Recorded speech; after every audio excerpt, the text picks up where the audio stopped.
वारणं नमो वज्रायणं नमो लोहे सव सावणं मे सो पंचन्मुखारो सव पावपणास्नो मंगलाणं सव्यसिं परमं वै मंगलम्। नव पदों का आराधन कर स्वयं लक्ष्य को पाना है। मिट जाए भव भव का फेरा जीवन सफल बनाना है।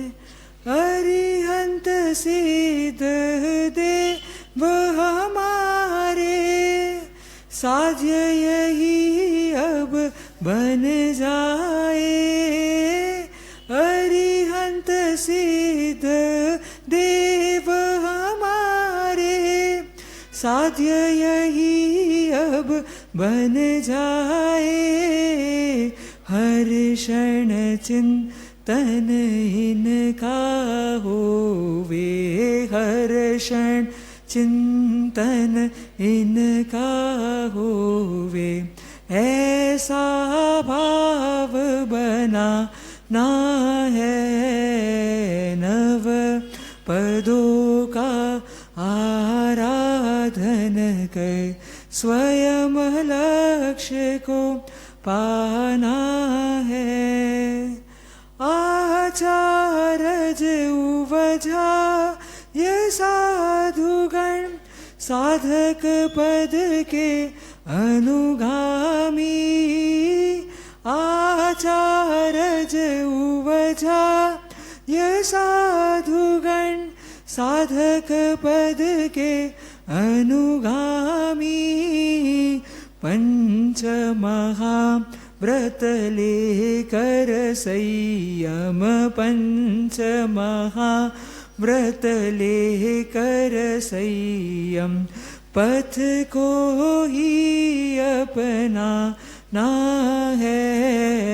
नव पदों का आराधन कर स्वयं लक्ष्य को पाना है।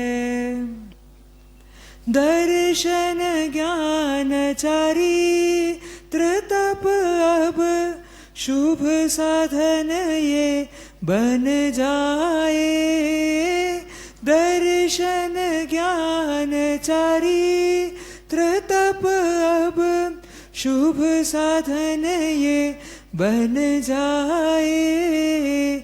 मिथ्यात्व तिमिर को दूर हटाकर मिथ्यात्व तिमिर को दूर हटाकर सम्यक दर्शन पाना है। नव पदों का आराधन कर स्वयं लक्ष्य को पाना है। गुरुवर दो आशीष हमें अब सतपथ पर हम बढ़ जाए। गुरुवर दो आशीष हमें अब सतपथ पर हम बढ़ जाए। स्वाध्याय की ज्योत जगा कर स्वाध्याय की ज्योत जगा कर ज्ञान दीप प्रगटाना है। नव पदों का आराधन कर स्वयं लक्ष्य को पाना है। मिट जाए भव भव का फेरा। मिट जाए भव भव का फेरा जीवन सफल बनाना है। नव पदों का आराधन कर स्वयं लक्ष्य को पाना है। गा जे पंचम काल मा भव विषे भव्यात्मने तारवा मिथ्या मोह अंधकार हणवा सन्मार्ग संस्थापवा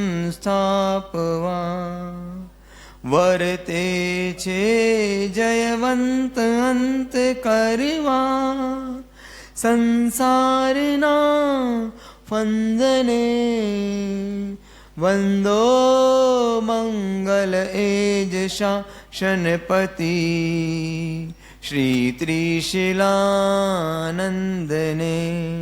श्री वीरजिनंदने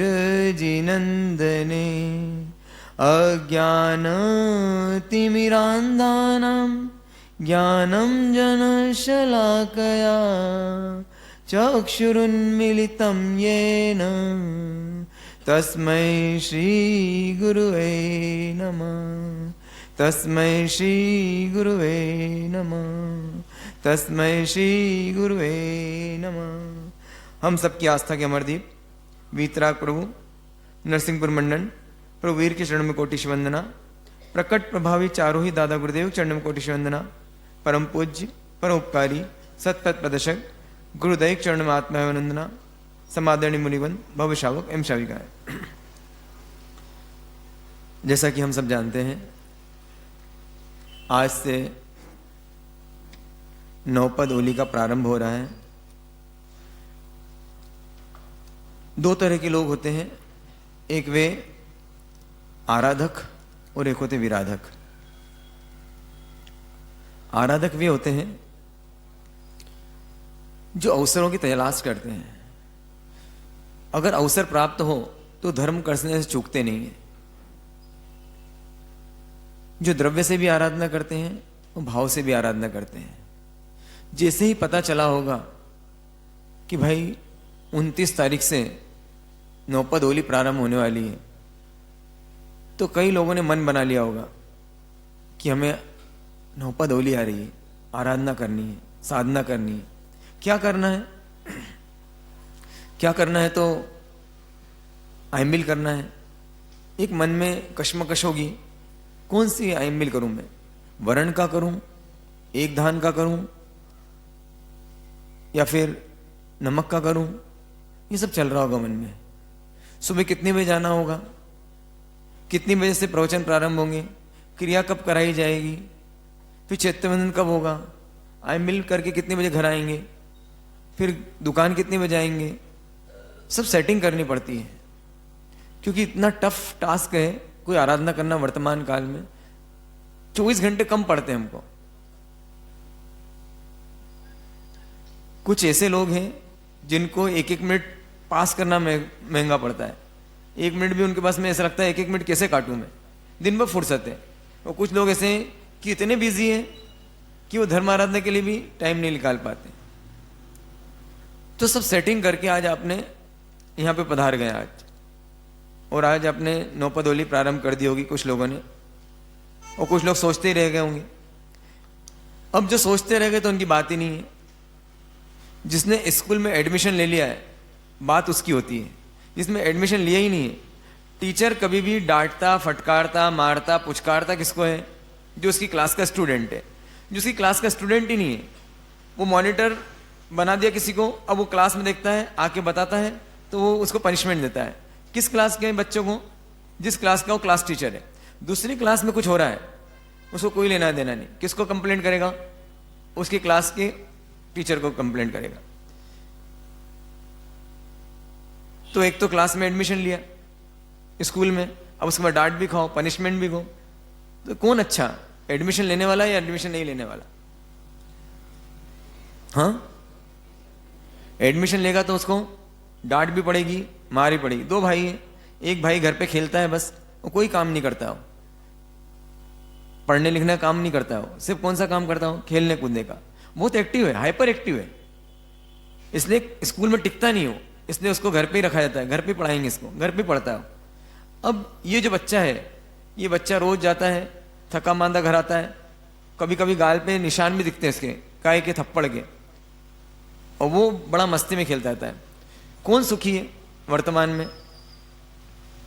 वो खेलने कूदने वाला। और ये क्या लगेगा? दुखी आदमी। लेकिन दुखी नहीं है, ये आगे सुख भोगेगा, क्योंकि हो सकता है वो आगे क्या करेगा, सिर्फ कोई छोटा मोटा धंधा करके, छोटी मोटी दुकान लगाकर और अपना जीवन चलाएगा, और ये बड़े ऐशो आराम से जीवन चलाएगा। वैसे ही आप लोगों में से जो लोग हमारी क्लास में आ चुके हैं, अब उस क्लास में आ चुके हैं तो हम इस क्लास के कौन है? हाँ, क्लास टीचर। अब क्या करेंगे हम? क्लास टीचर आ तो गए हो गलती से हमारी क्लास में, अब क्या करेंगे हम? अब आपको होमवर्क देंगे, नहीं होमवर्क करके लाओगे डांट पड़ेगी, आपको मार पड़ेगी नहीं पड़ेगी? क्योंकि ऐसी शक्ति दे दी भगवान ने जीवान में कि इसको मारना ही नहीं पड़ता है, जीवान से ही मर जाता बेचारा, है ना।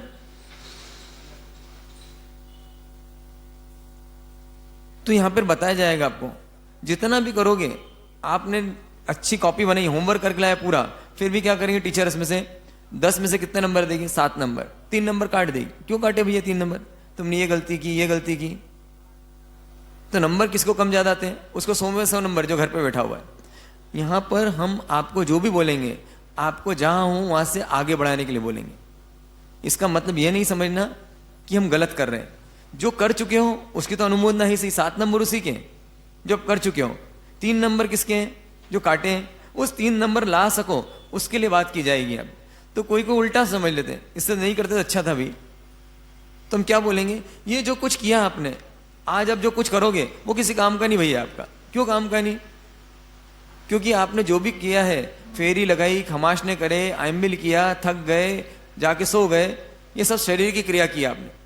नौपत की आराधना नहीं हुई। ये तो किसकी आराधना हो गई? शरीर की आराधना की। शरीर ने आराधना की, आत्मा आराधना नहीं हुई।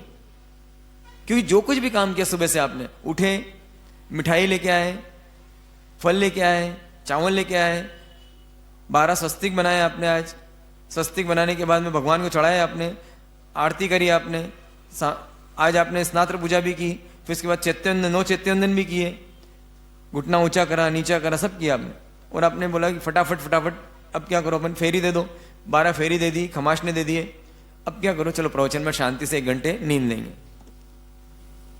उसके बाद में फिर क्या करेंगे? फिर आइम्बिल करेंगे। माला गिननी बाकी है 20 माला, तो नींद नहीं आ रही तो कम से माला गिन लेंगे। 20 माला भी तो गिननी ना। खटाखट काम निपटा लो सारे, और एकदम जो जितनी जल्दी फ्री हो जाता है। और आपस में पूछते हैं कितनी हुई, आपस में पूछते हैं, हमें पूछ, ये अनुभव कैसा है? सब मैं भी करता था ना ऐसा। क्या पूछते थे आपस में? हो गया तेरा? क्रिया हो गई? हो गई। स्वस्तिक बन गया? हो गया। फेरी खमाशना? हाँ हो गया मेरा। माला कितनी हुई? माला नहीं हो पाई यार, 10। वो पूजा में इधर उधर एकदम आरती हो गई थी, इधर उधर भागा दौड़ी करता था। मैं भी करता था। मुझे प्रक्षाल भी करना है, मुझे चैत्यवंदन भी करना है, प्रवचन में जाके बैठना है, ड्रेस भी चेंज करना है, पानी भी वापरना है, पचकान भी पारना है, सब करना है एक साथ। अब इतनी भागो दौड़ी में, और फिर जाके प्रवचन में बैठते थे। प्रवचन में बैठते रहते तो मन नहीं लगता था उसमें, क्योंकि चंचल कर लिया मन को। अब वो कुछ बोलते थे तो कोई याद नहीं रहता था क्या बोले उन्होंने। तो मन को बड़ा शांत करके बैठना पड़ता है, वो सुनना पड़ता है। अलग अलग महाराज साहब आते थे, अलग अलग तरह से नौपत को समझाते थे। कोई बताता कलर के हिसाब से बताता, देखो इनका सफेद कलर है अरियंत का, तो सफेद कलर ऐसा ऐसा होता है, इसके ये प्रभाव होते हैं। कोई बताता था, क्या बताता कोई? हाँ, कोई सिद्ध पद के बारे में बताता था कि सिद्ध पद कैसा होता है, कोई सिद्ध के, कोई आचार्य पद के बारे में। तो अलग अलग पदों के बारे में बताया जाता था कि उनका हरा होता है, इनका लाल होता है, पीला होता है, और कलर का अपने जीवन में कितना प्रभाव है। इससे सफेद रक्त गणिकाएं कैसी होती है, तो बड़ा आश्चर्य लगता कि अरे वाह भाई कितनी गजब की बात है। तो आराधना करो, जब भी देखो नौपत को नमो हरिणतम, तो सफेद कलर का ध्यान करो। ये सब अच्छा लगता है सुनना, अहोभाव आता था। लेकिन जब गुरु भगवान के पास गए तो सारी पट्टी उन्होंने मिटा दी हमारी, जितना लिखा हुआ था। अरे भाई ये कलर जो रूपी पदार्थ है, तो हमें रूपी पदार्थ की आराधना नहीं करनी, हमें तो अरूपी तत्व की आराधना करनी। और आत्मा कैसी अरूपी होती है। लाल हरा पीला किसका है? तो बाहर का वर्ण है, तो ये तो आवरण है बाहर का। अरे ये क्या नई बात है। और जब सुना उनको, दिल गदगद हो गया। ऐसा लगा ये तो कभी सुना ही नहीं था, ये तो कभी समझा ही नहीं था। सब बातें कोरी लगने लगी। वो बातें थी अच्छी, वो बातें समझ में थी, बाल जीव के हिसाब से अच्छी थी।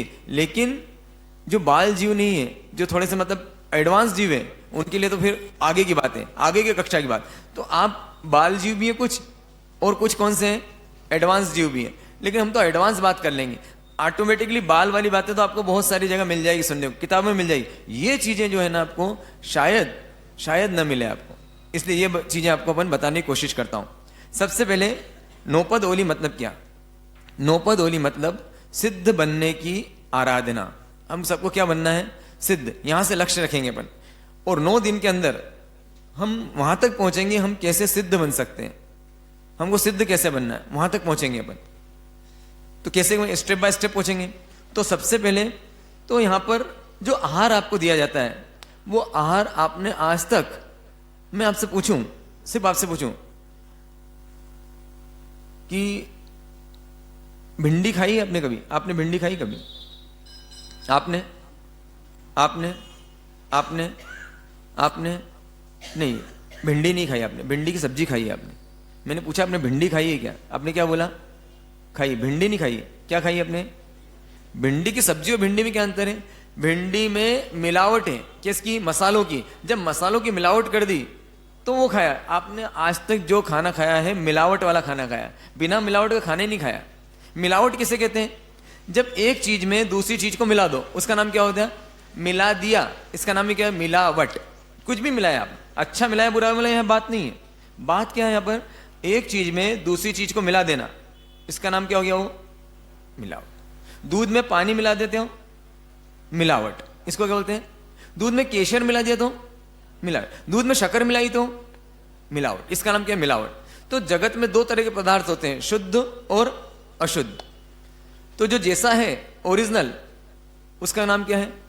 ये ऑर्गेनिक है, और उसमें कुछ मिला दिया तो क्या है? ये मिलावटी सामान है, हाइब्रिड सामान है। तो हम जो भी कुछ आज तक आहार किया हमने, कैसा किया? मिलावट वाला। इसलिए आपको यहां पर शुद्ध आहार करवाया जाता है। आईएमबीएल में कैसा आहार करना? शुद्ध आहार, बिना मिलावट वाला आहार। कोई मिलावट नहीं है, जैसा है बस वैसा का वैसे ही। आज आपको चावल खिलाए जाएंगे, चावल में कुछ भी नहीं, सिर्फ चावल मतलब चावल, चावल मतलब धान मतलब धान, उसके अलावा उसमें नमक, मिर्ची, काली मिर्ची कुछ भी नहीं। तो ये मिलावट वाला। आत्मा, अब आत्मा भी 2 तरह की होती है, शुद्ध और अशुद्ध।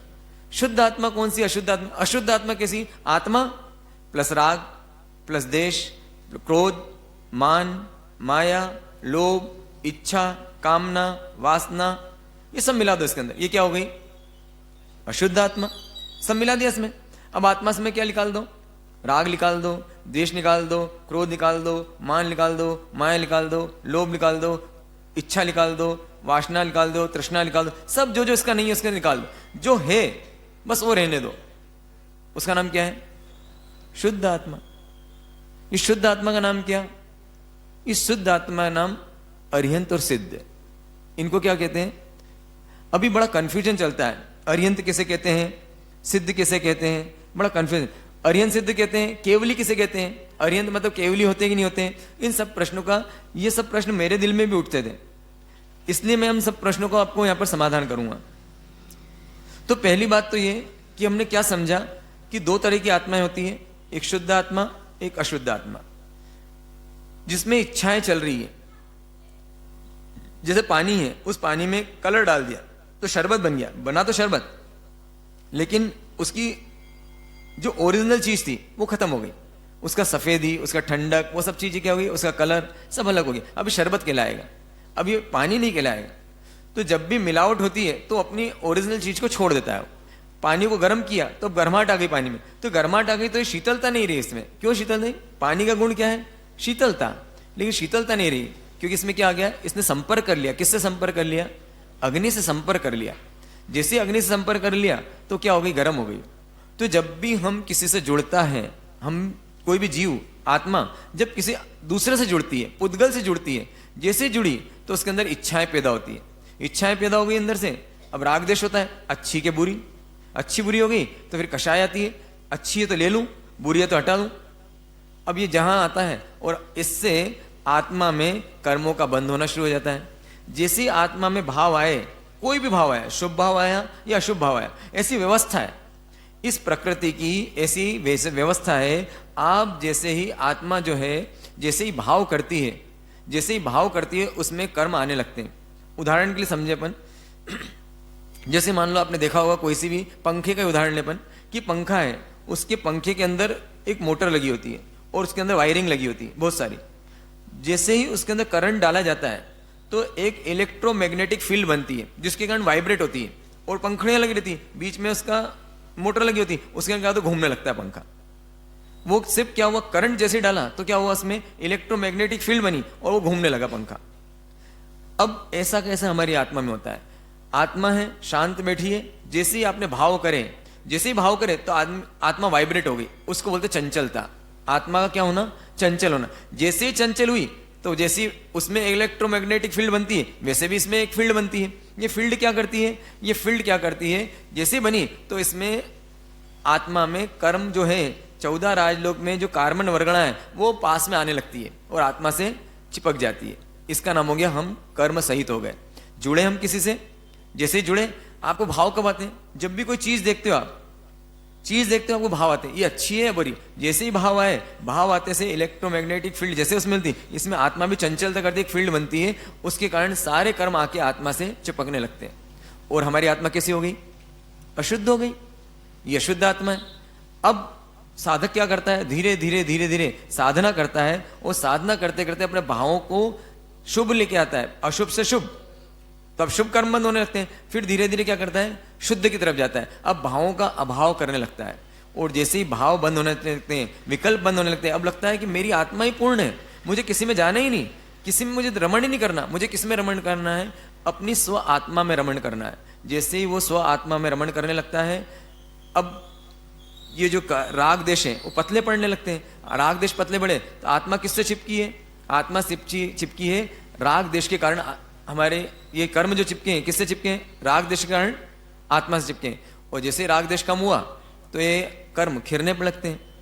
उदाहरण के लिए समझ सकते हैं ना अपन, कि जैसे मान लो ये जो घड़ी टंगी हुई है, तो आपको लग रहा है दीवार पे लगी हुई घड़ी, दीवार पे नहीं लगी हुई, किस पे लगी हुई है, कील पे लगी हुई है। कील किस पे लगी है, दीवार पे। अब मान लो किसी कारण से ये जो दीवार है वो कील को छोड़ दे, वहां से पीछे से ढीली हो जाए, वो कील छोड़ दे, अब कील गिरेगी तो घड़ी रहेगी कि नहीं रहेगी, नहीं रहेगी। कील मतलब क्या, ये राग देश, और घड़ी मतलब क्या, कर्म, और दीवार मतलब क्या, आत्मा। अब जैसे ही आत्मा ने कील को छोड़ा मतलब राग देश को छोड़ा, वैसे ही घड़ी मतलब कर्म खिर जाएंगे। अब कर्म खपाने हैं कि राग देश खपाना है, राग देश खपाना है। तो हमारा काम किस पे होना चाहिए, राग देश पे काम होना चाहिए। मैं राग नहीं करूं, द्वेष नहीं करूं, सबसे पहले द्वेष नहीं करूं, सबसे पहले द्वेष करना छोड़ दो अपन, और तीव्र द्वेष तो नहीं करूं, कम से कम द्वेष भी हो तो कैसा द्वेष नहीं होना चाहिए, तीव्र द्वेष तो नहीं करूं। तो ये आत्मा जो हमारे कर्मों से अशुद्ध बनी हुई है, उसको शुद्ध करने की प्रोसेस क्या है, आप जितने जितने राग देश मिटाते जाओगे उतने उतने आत्मा क्या होती जाएगी, प्योर होती जाएगी। उतने परसेंट में प्योर होती जाएगी, धीरे धीरे धीरे धीरे करके, और आत्मा कैसी हो जाएगी, एकदम प्योर हो जाएगी।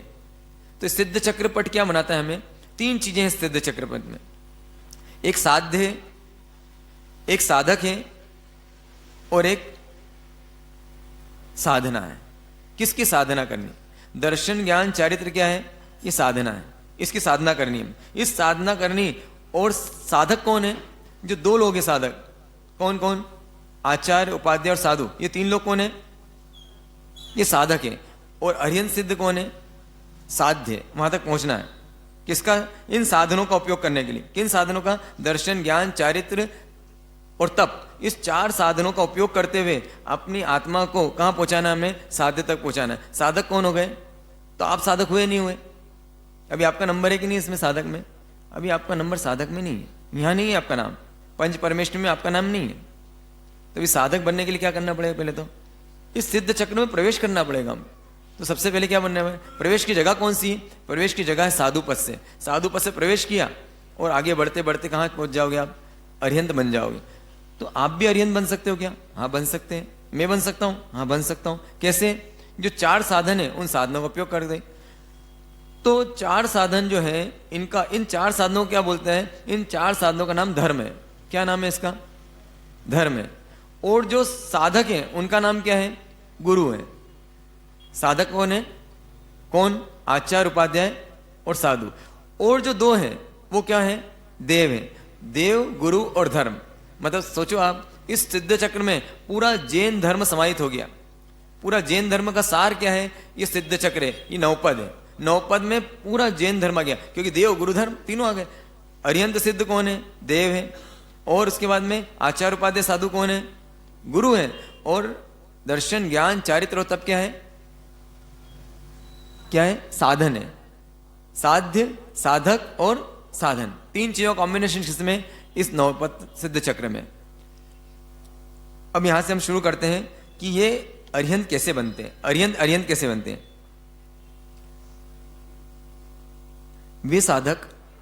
वे साधक जिन्होंने किसी देश, किसी भी देश, कोई देश का ऐसा नहीं पर्टिकुलर कि हिंदुस्तान में पैदा हुए, किसी भी देश, किसी भी काल में, किसी भी जाति में, किसी भी धर्म में, किसी भी माध्यम से क्या की साधना करके जिन आत्माओं ने राग देश रूपी शत्रुओं को विजय प्राप्त की है। कौन कौन? जिन आत्माओं ने किसी भी देश, किसी भी जाति, किसी भी धर्म और किसी भी काल में, द्रव्य, क्षेत्र, काल, भाव, किसी भी समय में, कोई भी देश हो, कोई भी काल हो और कोई भी जाति हो, जरूरी नहीं जैन धर्म में पैदा होना पड़े, कोई भी धर्म हो, किसी में पैदा होकर क्या साधना की उन्होंने? राग देश को जीतने की साधना की, और राग देश जीत लिया, उनको क्या बोलते हैं? अरिहंत बोलते हैं। समझ में? प्रधानमंत्री किसे कहते हैं? जिसने किसी भी क्षेत्र से चुनाव लड़ा हो। चुनाव लड़ा मतलब किसको हरा दिया हो? सामने वाली पार्टी को हरा दिया हो, और क्या बन गया हो? सांसद बन गया। अब उसके बाद में क्या बनेगा हो? अब मान लो उसको चुना गया ऊपर, और वो चुना गया और हरा दिया लोगों को, हराते हराते कहां पहुंच गया हो? प्रधानमंत्री पोस्ट पे। तो जिसने हराकर कहां पहुंचा है? जो प्रधानमंत्री की पोस्ट पे पहुंचा है, उसको हम प्रधानमंत्री बोलते हैं। इसमें किसी का नाम है क्या प्रधानमंत्री में? नरेंद्र मोदी कौन है? प्रधानमंत्री है, लेकिन वो उसकी जगह पे और कोई आ सकता है? नहीं आ सकता है? आ सकते हैं। चाहे जितने लोग वहां से प्रधानमंत्री पद पे अब तक आ गए और आते रहेंगे, इसका मतलब वो पद है। तो यहां पर अरिहंत पद की बात हो रही है, किसी पर्टिकुलर एक व्यक्ति की बात नहीं हो रही यहां पर। तो कितना गजब की बात है। कोई देश हो, कोई काल हो, कोई धर्म हो, कोई जाति हो, जिसने सिर्फ जिस आत्मा ने साधना की है, किस चीज की? अपने राग देश को मिटाने की, उसका नाम क्या है? अरिहंत है। कितनी गजब की बात है। मतलब इसमें देश का बाउंडेशन नहीं, धर्म की बाउंडेशन नहीं, जाति की बाउंडेशन नहीं। हम बोलते हैं कि भाई अरिहंत हमारे हैं, हमारे अरिहंत हैं कि पुष्प ऐसे भी अरिहंत होंगे जिन्होंने मुस्लिम धर्म में भी जन्म लिया होगा। हो सकता है ऐसा कि नहीं हो सकता है? मुस्लिम अरिहंत बन सकता है, नहीं बन सकता है? सिंधी, पंजाबी, क्रिश्चियन, शूद्र, क्षत्रिय, वणिक, वैश्य, सब बन सकते हैं। तो मतलब हम भी बन सकते हैं। हमारे तो बहुत अच्छी बात है कि हम तो कहां पैदा हो गए? जैन धर्म में। लेकिन जैन धर्म में पैदा होने के बावजूद भी हमने राग देश कम करने का काम नहीं किया, तो हमारा काम होगा कि नहीं होगा? नहीं होगा। और जब इन्होंने काम करना शुरू किया, राग देश मिटाना शुरू किए, तो सबसे पहले क्या हुआ? सबसे पहले 4 घाती कर्म इनके खप गए। कौन कौन से 4 घाती कर्म? 8 कर्म होते हैं। कितने कर्म होते हैं? कौन कौन से? ज्ञानावर्णी, दर्शनावर्णी, वेदनी, मोहनी, आयुष, नाम, गोत्र और अंतराय। इस 8 में से जिन्होंने 4 कर्मों को खपा दिया है, कौन कौन से कर्मों को खपा दिया है? ज्ञानावर्णी, दर्शनावर्णी, मोहनी और अंतराय। ये 4 कर्मों को जिसने खपा दिया है, खपा दिया मतलब ये 4 कर्म आत्मा से निकल गए, हमेशा के लिए बाहर हो गए। यही खास कर्म थे, ये आत्मा को नुकसान कर रहे हैं, इसलिए उनको घाती बोलते हैं। ये घात करते थे। किसका घात कर रहे थे? आत्मा का घात कर रहे थे। राजा को मार दिया है, मंत्री को मार दिया है, सेनापति को मार दिया है, कोतवाल को मार दिया है। अब कौन बची है? अब प्यादे बचे हैं। बाकी 4 सेना कौन है? प्यादे। अभी प्यादे उचक रहे हैं, लेकिन जैसे इनको पता चलता है कि हमारा राजा, तो राजा कौन था इसमें? मोहनी कर्म राजा था। हमारा राजा मारा गया है, तो थोड़ी देर लड़ेंगे, फिर क्या होंगे? भाग जाएंगे। तो बाकी के जो 4 कर्म है, जब तक आयुष कर्म टिका रहता है तब तक बाकी कर्म टिके रहते हैं, और जैसे ही आयुष समाप्त होती है वैसे ही बाकी के भी 3 कर्म भी आयुष कर्म के साथ में चले जाते हैं। तो ये बन जाते हैं, सिद्ध बन जाते हैं। तो 2 चीज समझ में आई आपको, सिद्ध और अरिहंत। अब अरिहंत और तीर्थंकर एक होते हैं कि अलग अलग होते हैं? अरिहंत और तीर्थंकर एक होते हैं कि अलग अलग होते हैं? दो मान्यता है इसमें। मान्यता तो एक ही है, लेकिन जिन्होंने भी 4 घाती कर्मों का नाश कर दिया है उनको क्या बोलते हैं? अरिहंत। लेकिन जो अरिहंत होते हैं वो जरूरी नहीं तीर्थंकर हो। जो तीर्थंकर होते हैं वो अरिहंत जरूर होते हैं, लेकिन जो अरिहंत हैं वो तीर्थंकर हो जरूरी नहीं। समझ रहे हैं बात इसको? अरिहंत मतलब जिनने अपने 4 घाती कर्मों का नाश कर दिया है। और तीर्थंकर कौन? जिन्होंने 3 भव पहले सभी जीव करु शासन रस्सी की भावना करी थी और जिनको तीर्थंकर नाम कर्म बंधा था। अब तीर्थंकर नाम कर्म बंधने से इस भव में जैसे ही केवल ज्ञान की प्राप्ति हुई, केवल ज्ञान की प्राप्ति के बाद में उनके द्वारा चतुर्विध संघ की स्थापना होती है, धर्म की स्थापना करते हैं। और धर्म की स्थापना करके और साधु साध्वी शावक शाविका ऐसे चतुर्विध धर्म की स्थापना करते हैं और जो देशना देते हैं और भव्य जीवों को मोक्ष का मार्ग बताते हैं, उनको क्या बोलते हैं? तीर्थंकर। जो तीर्थ की स्थापना करते हैं उनको क्या कहते हैं? तीर्थंकर। अब तीर्थंकर को अरिहंत बोल सकते नहीं बोल सकते हैं? बोल सकते हैं। अरिहंत कौन है? तीर्थंकर जो है वो अरिहंत भी है। समझ में आई ना आपको बात? तो तीर्थंकर और अरिहंत दोनों एक नहीं है। जो तीर्थंकर है वो अरिहंत होंगे ही होंगे, लेकिन जो अरिहंत है वो तीर्थंकर हो बहुत जरूरी बात नहीं है। लेकिन सामान्यतः हम अभी वर्तमान में ऐसी परंपरा है कि हम अरिहंत बोलते हैं तो उनको किसको शामिल करते हैं? उनको हम सिर्फ तीर्थंकरों को शामिल करते हैं। लेकिन हमारे समझने के लिए बात है कि जिसने भी केवल ज्ञान प्राप्त कर लिया है, जिसने भी राग देश का क्षय कर दिया है, जिसने मोहनी का क्षय कर दिया है, उसका नाम क्या रहेगा? अरिहंत। उसको सामान्य केवली भी बोलते हैं। अरिहंत को क्या बोलते हैं हमारी भाषा में? हम अपनी वर्तमान परंपरा में उसको सामान्य केवली बोलते हैं। जब नमो अरिहंताणम बोलते हो तो जितने भी अरिहंत हैं उन सबको नमस्कार हो जाता है। समझ में आई? जो अरिहंत होते हैं उनमें कुछ विशेषताएं होती हैं और जो तीर्थंकर होते हैं उनमें कुछ विशेषता होती है। जो तीर्थंकर के जीव होते हैं उन्होंने जब वो पैदा हुए थे तब वो 3 ज्ञान के धनी होते हैं, लेकिन अरिहंत बनने वाली आत्मा जरूरी नहीं 3 ज्ञान की धनी हो। तीर्थंकर बनने वाली आत्माएं जब जन्म लेती है तब वो 3 ज्ञान की धनी होती है, मति, शुद्ध और अवधि ज्ञान। और सामान्य अरिहंत बनने वाली आत्मा मति और शुद्ध ज्ञान को ही धारण करके, जैसे हम हैं, ठीक है। उसके बाद में जब ये तीर्थंकर जन्म लेते हैं उस समय 14 राजलोक में उद्योत होता है। ऐसा सुना होगा ना, नारकापि मोदन्ते यस्य कल्याण पर्वसु पवित्र तस्य चारित्रम को वा वर्णितु क्षम्यम। मतलब जब ये जन्म लेते हैं नारकापि मोदन्ते, नारकी जीव भी उस कुछ क्षण के लिए किसको प्राप्त होते हैं? सुख को प्राप्त करते हो। नारकी जीव भी जहां घोर दुख है, उस घोर दुख वाली ये आत्माएं जब जन्म लेती, तीर्थंकर की आत्मा सिर्फ, अरिहंत की आत्मा नहीं, सिर्फ तीर्थंकर की आत्मा जब लेती है तो 14 राजलोक में एक सुख की लहर छा जाती है। नरक तक, 7वीं नरक तक जाती है। ये किसकी? इनको इंद्र आते हैं, इंद्र इनका जन्माभिषेक करते हैं, इनको मेरू पर्वत में ले जाते हैं। किसको? सिर्फ तीर्थंकरों। ये सारा कुछ स्पेशल काम किसके साथ होता है? तीर्थंकर। क्योंकि उन्होंने इतना पुण्य लेके आए पिछले भोग से। 3 भाव पहले उन्होंने जो आराधना की थी 20 स्थानक तप की, उस आराधना के बलबूते पर, सभी जीव और शासन ऋषि के बल पर, मैत्री भाव के बल पर उन्होंने ऐसा कर्म बांधा था, उसको बोलते हैं तीर्थंकर नाम कर्म बांधा था। उसके पुण्य प्रताप से जैसे ही केवल ज्ञान होता है इनको, और केवल ज्ञान होते से ही देवता इनको समसरण की रचना करते हैं और इसको समसरण में लेके जाते हैं और वहाँ पे 3 प्रदक्षिणा देते हैं। और प्रदक्षिणा देने के बाद में नमो तित्थस्य बोल के वहाँ पर विराजमान होते हैं और वहाँ पर उसकी किसकी स्थापना करते हैं? धर्म की स्थापना करते हैं। तो जिन्होंने तीर्थ की स्थापना की उनका नाम क्या है? तीर्थंकर। समझ में आया यहाँ तक बात आपको? कोई डाउट तो बताए इसमें। अभी वर्तमान में कितने तीर्थंकर हैं? 24 तीर्थंकर। ये इसलिए बोल रहा हूं क्योंकि कभी कभी बहुत छोटी छोटी बातें भी नहीं मालूम होती है। वर्तमान में 24 तीर्थंकर है, एक अपेक्षा से, एक अपेक्षा से है। किस अपेक्षा से? स्थापना निक्षेप की वजह से। नाम स्थापना, नाम और उसके बाद में स्थापना, फिर द्रव्य और भाव, ये 4 निक्षेप हैं। द्रव्य निक्षेप, भाव निक्षेप और नाम निक्षेप और स्थापना निक्षेप।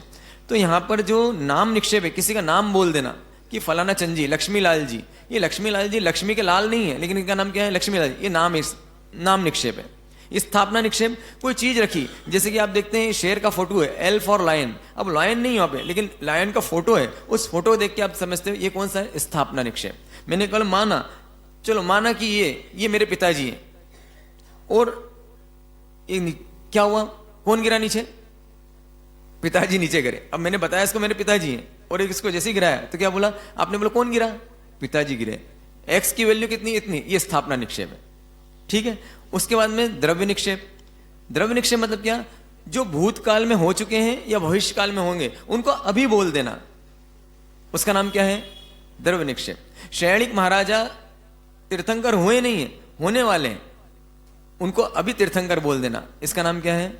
द्रव्य निक्षेप। जो हो चुके हैं तीर्थंकर, 24 तीर्थंकर होते हैं, उनको अभी तीर्थंकर बोलना, इसका नाम क्या है?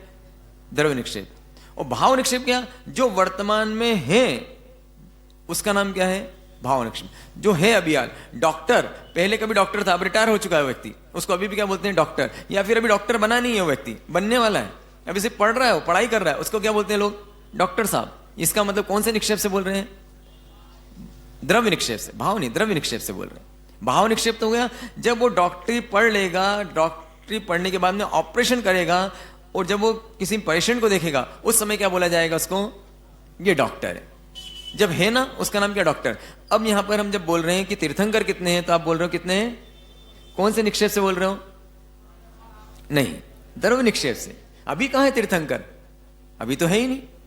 ये सब कौन हो चुके थे? सारे तीर्थंकर अभी सिद्ध हो चुके हैं। 24 तीर्थंकर जिनकी बात करते हैं ना अपन, वो वर्तमान में कौन सी पर्याय में है? वो सिद्ध पर्याय में। वर्तमान में तीर्थंकर हम जिनको बोलते हैं कि महावीर प्रभु तीर्थंकर, ये द्रव्य निक्षेप से बोलते हैं। भाव निक्षेप से तभी क्या बन चुके हैं वो?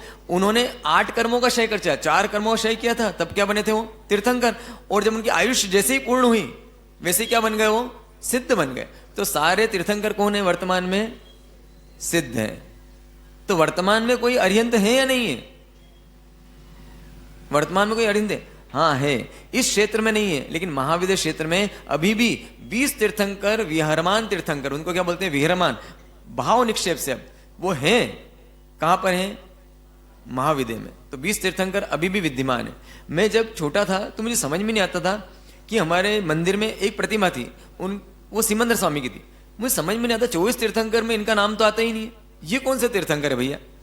अब समझ में नहीं आता, ये भी तीर्थंकर है ऐसा बोला जाता, इनकी पूजा होती है। वो सब समझ में नहीं आया क्या बात है, 24 में इनका नाम है नहीं। तो 24 तीर्थंकर कौन से हैं? जो इस क्षेत्र में हुए हैं, हमारे भरत क्षेत्र में हुए हैं, और यहां होने के बाद में आयुष पूर्ण करने के बाद में अब वो क्या चले गए हैं? सिद्ध शिला पर विराजमान है, वो सिद्ध हो चुके हैं। और वर्तमान में जो अभी जिनकी आयुष पूर्ण नहीं हुई है और जिन्हें 4 घाती कर्मों का नाश कर दिया है और अभी भी विचरण कर रहे हैं कहीं ना कहीं, वो विचरण करने वाले 20 तीर्थंकर अभी भी विद्यमान है। उन 20 के नाम में, उसमें से एक नाम क्या है? सिमंदर स्वामी। ठीक है, आई बात समझ में? और कुछ समझने जैसा इसके अंदर? अब ऐसा क्यों है कि एक प्रश्न हो सकता है कि हम सबसे पहले नमो अरिहंताणम बोलते हैं और फिर उसके बाद नमो सिद्धाणम बोलते हैं। तो जिनने 4 कर्मों का नाश किया है उनको क्या बोलते हैं अपन सबसे पहले, और जिनने 8 कर्मों का नाश किया, बड़ा काम किया है, उनको सेकेंडरी। ऐसा क्यों? तो ऐसा इसलिए व्यवस्था है क्योंकि अरिहंत नहीं होते, अरिहंत नहीं होते तो धर्म कौन बताता? धर्म की स्थापना तो जितने भी आज मोक्ष में गई हुई आत्मा है, वो मोक्ष में जाने वाली आत्माएं सिर्फ और सिर्फ अरिहंत परमात्मा की बदौलत है। अरिहंत परमात्मा नहीं होते, चतुर्विध धर्म की स्थापना नहीं करते, तो कौन धर्म समझता? और जब धर्म नहीं समझते हो तो कैसे आराधना करते? और आराधना नहीं करते तो कौन बताने वाला होता उनको राग द्वेष मिटाओ? और वो राग द्वेष नहीं मिटाते तो कौन सा धर्म कर रहे होते हैं? सिर्फ सामान्य मानव धर्म निभा रहे होते और इस 4 गति संसार में गोल गोल गोल गोल घूम रहे होते। तो यहां से कहां पहुंच गए? वो सिद्ध शिला पहुंच गए। किसकी बदौलत? अरिहंत की बदौलत। अरिहंत परमात्मा हमारे विकास के लिए बहुत बहुत बहुत उपकारी है, इसलिए हमारे उपकारी है, इसलिए हमने किसको आगे रख दिया? अरिहंत को। उन्होंने धर्म बताया हमें उन्होंने समझ दी धर्म की कि कैसे धर्म करो। आज भी कितने ही लोग हैं, अपन देखेंगे ना तो आपको करुणा भी आती है और बहुमान भी आता है, दोनों आती हैं। किस पे प्रमोद भाव आता है? परमात्मा पे। क्या परमात्मा शासन मिला मुझे? अगर ये शासन नहीं मिला होता आज मुझे, तो आज मेरी गति क्या होती? आज मैं भी कहीं पे जाके दिया बत्ती कर रहा होता, किसी मजार में जाके दीप जला रहा था, नजर उतारने के लिए डोरा डस्सी कर रहा होता, सब कर रहे होते। क्यों कर रहे होते? क्योंकि मुझे धर्म ही नहीं पता था कि भैया जो कुछ होता है मेरे कर्मों से होता है, जो कुछ होता है किस चीज से होता है? पुण्य पाप से होता है। और मैं जितना जितना राग देश मिटाऊंगा उतना उतना शांति मिलेगी मुझे सुख चाहिए, सुख मुझे परद्रव्य नहीं दे सकता, सुख मुझे कोई देवी देवता नहीं दे सकते, सुख मुझे डोरा डंडा नहीं दे सकता, सुख मुझे नारियल लटकाने से नहीं हो सकता। सुख तो कब मिलेगा मुझे? जितना परसेंटेज में मैं अपने अंदर कषाय कम करूंगा, जितने परसेंट में इच्छा कम करूंगा, जितने परसेंट में राग देश कम करूंगा, उतने परसेंट में क्या मिलने वाला है? मुझे सुख मिलने वाला है। मेरे दुख का कारण कौन है? मेरे राग देश। दुख का कारण कौन है? राग देश। मतलब क्या? राग देश भी शब्द ना हो जाए सिर्फ बोलने के लिए। राग देश मतलब क्या? अच्छा लगना। मुझे अच्छा लगता है ये राग, और मुझे चाहिए अच्छा लगता है इसलिए। द्वेष क्या? ये मुझे अच्छा नहीं लगता है, इसको भगाओ, ऐसे हटाओ मेरे जीवन से, इसका नाम क्या है? द्वेष।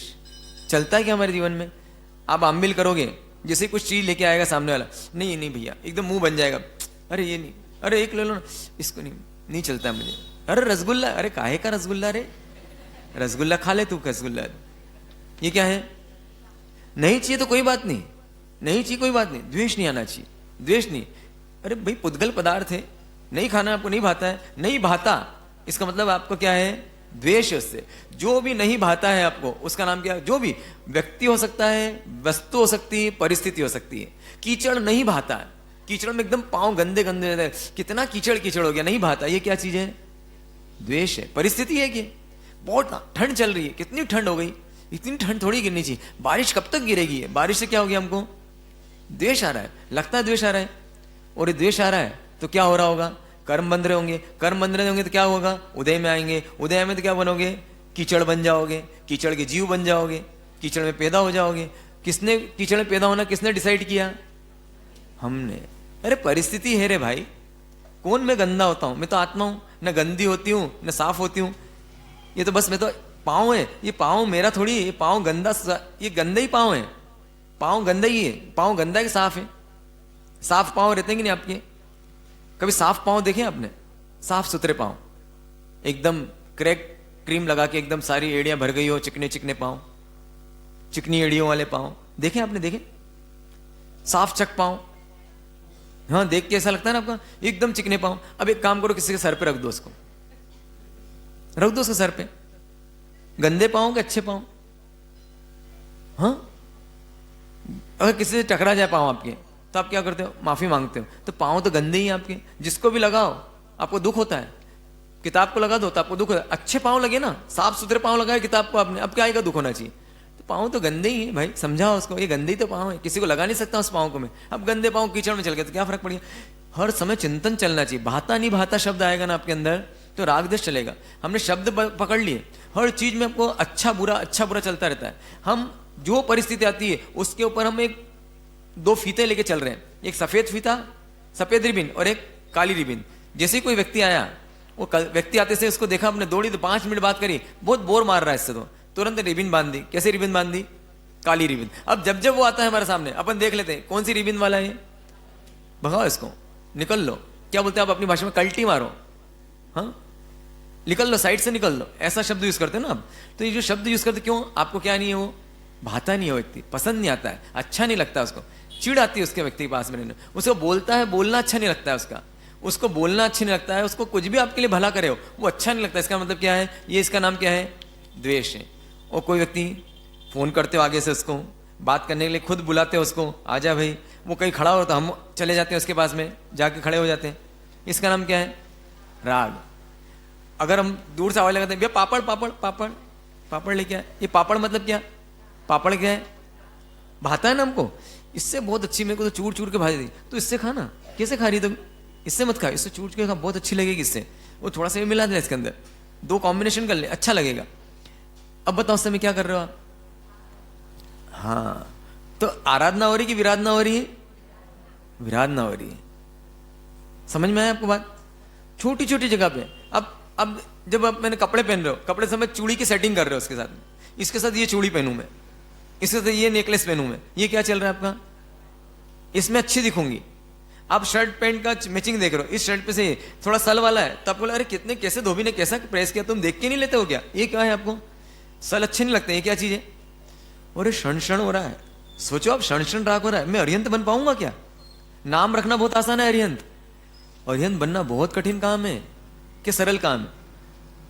अरे सरल काम है।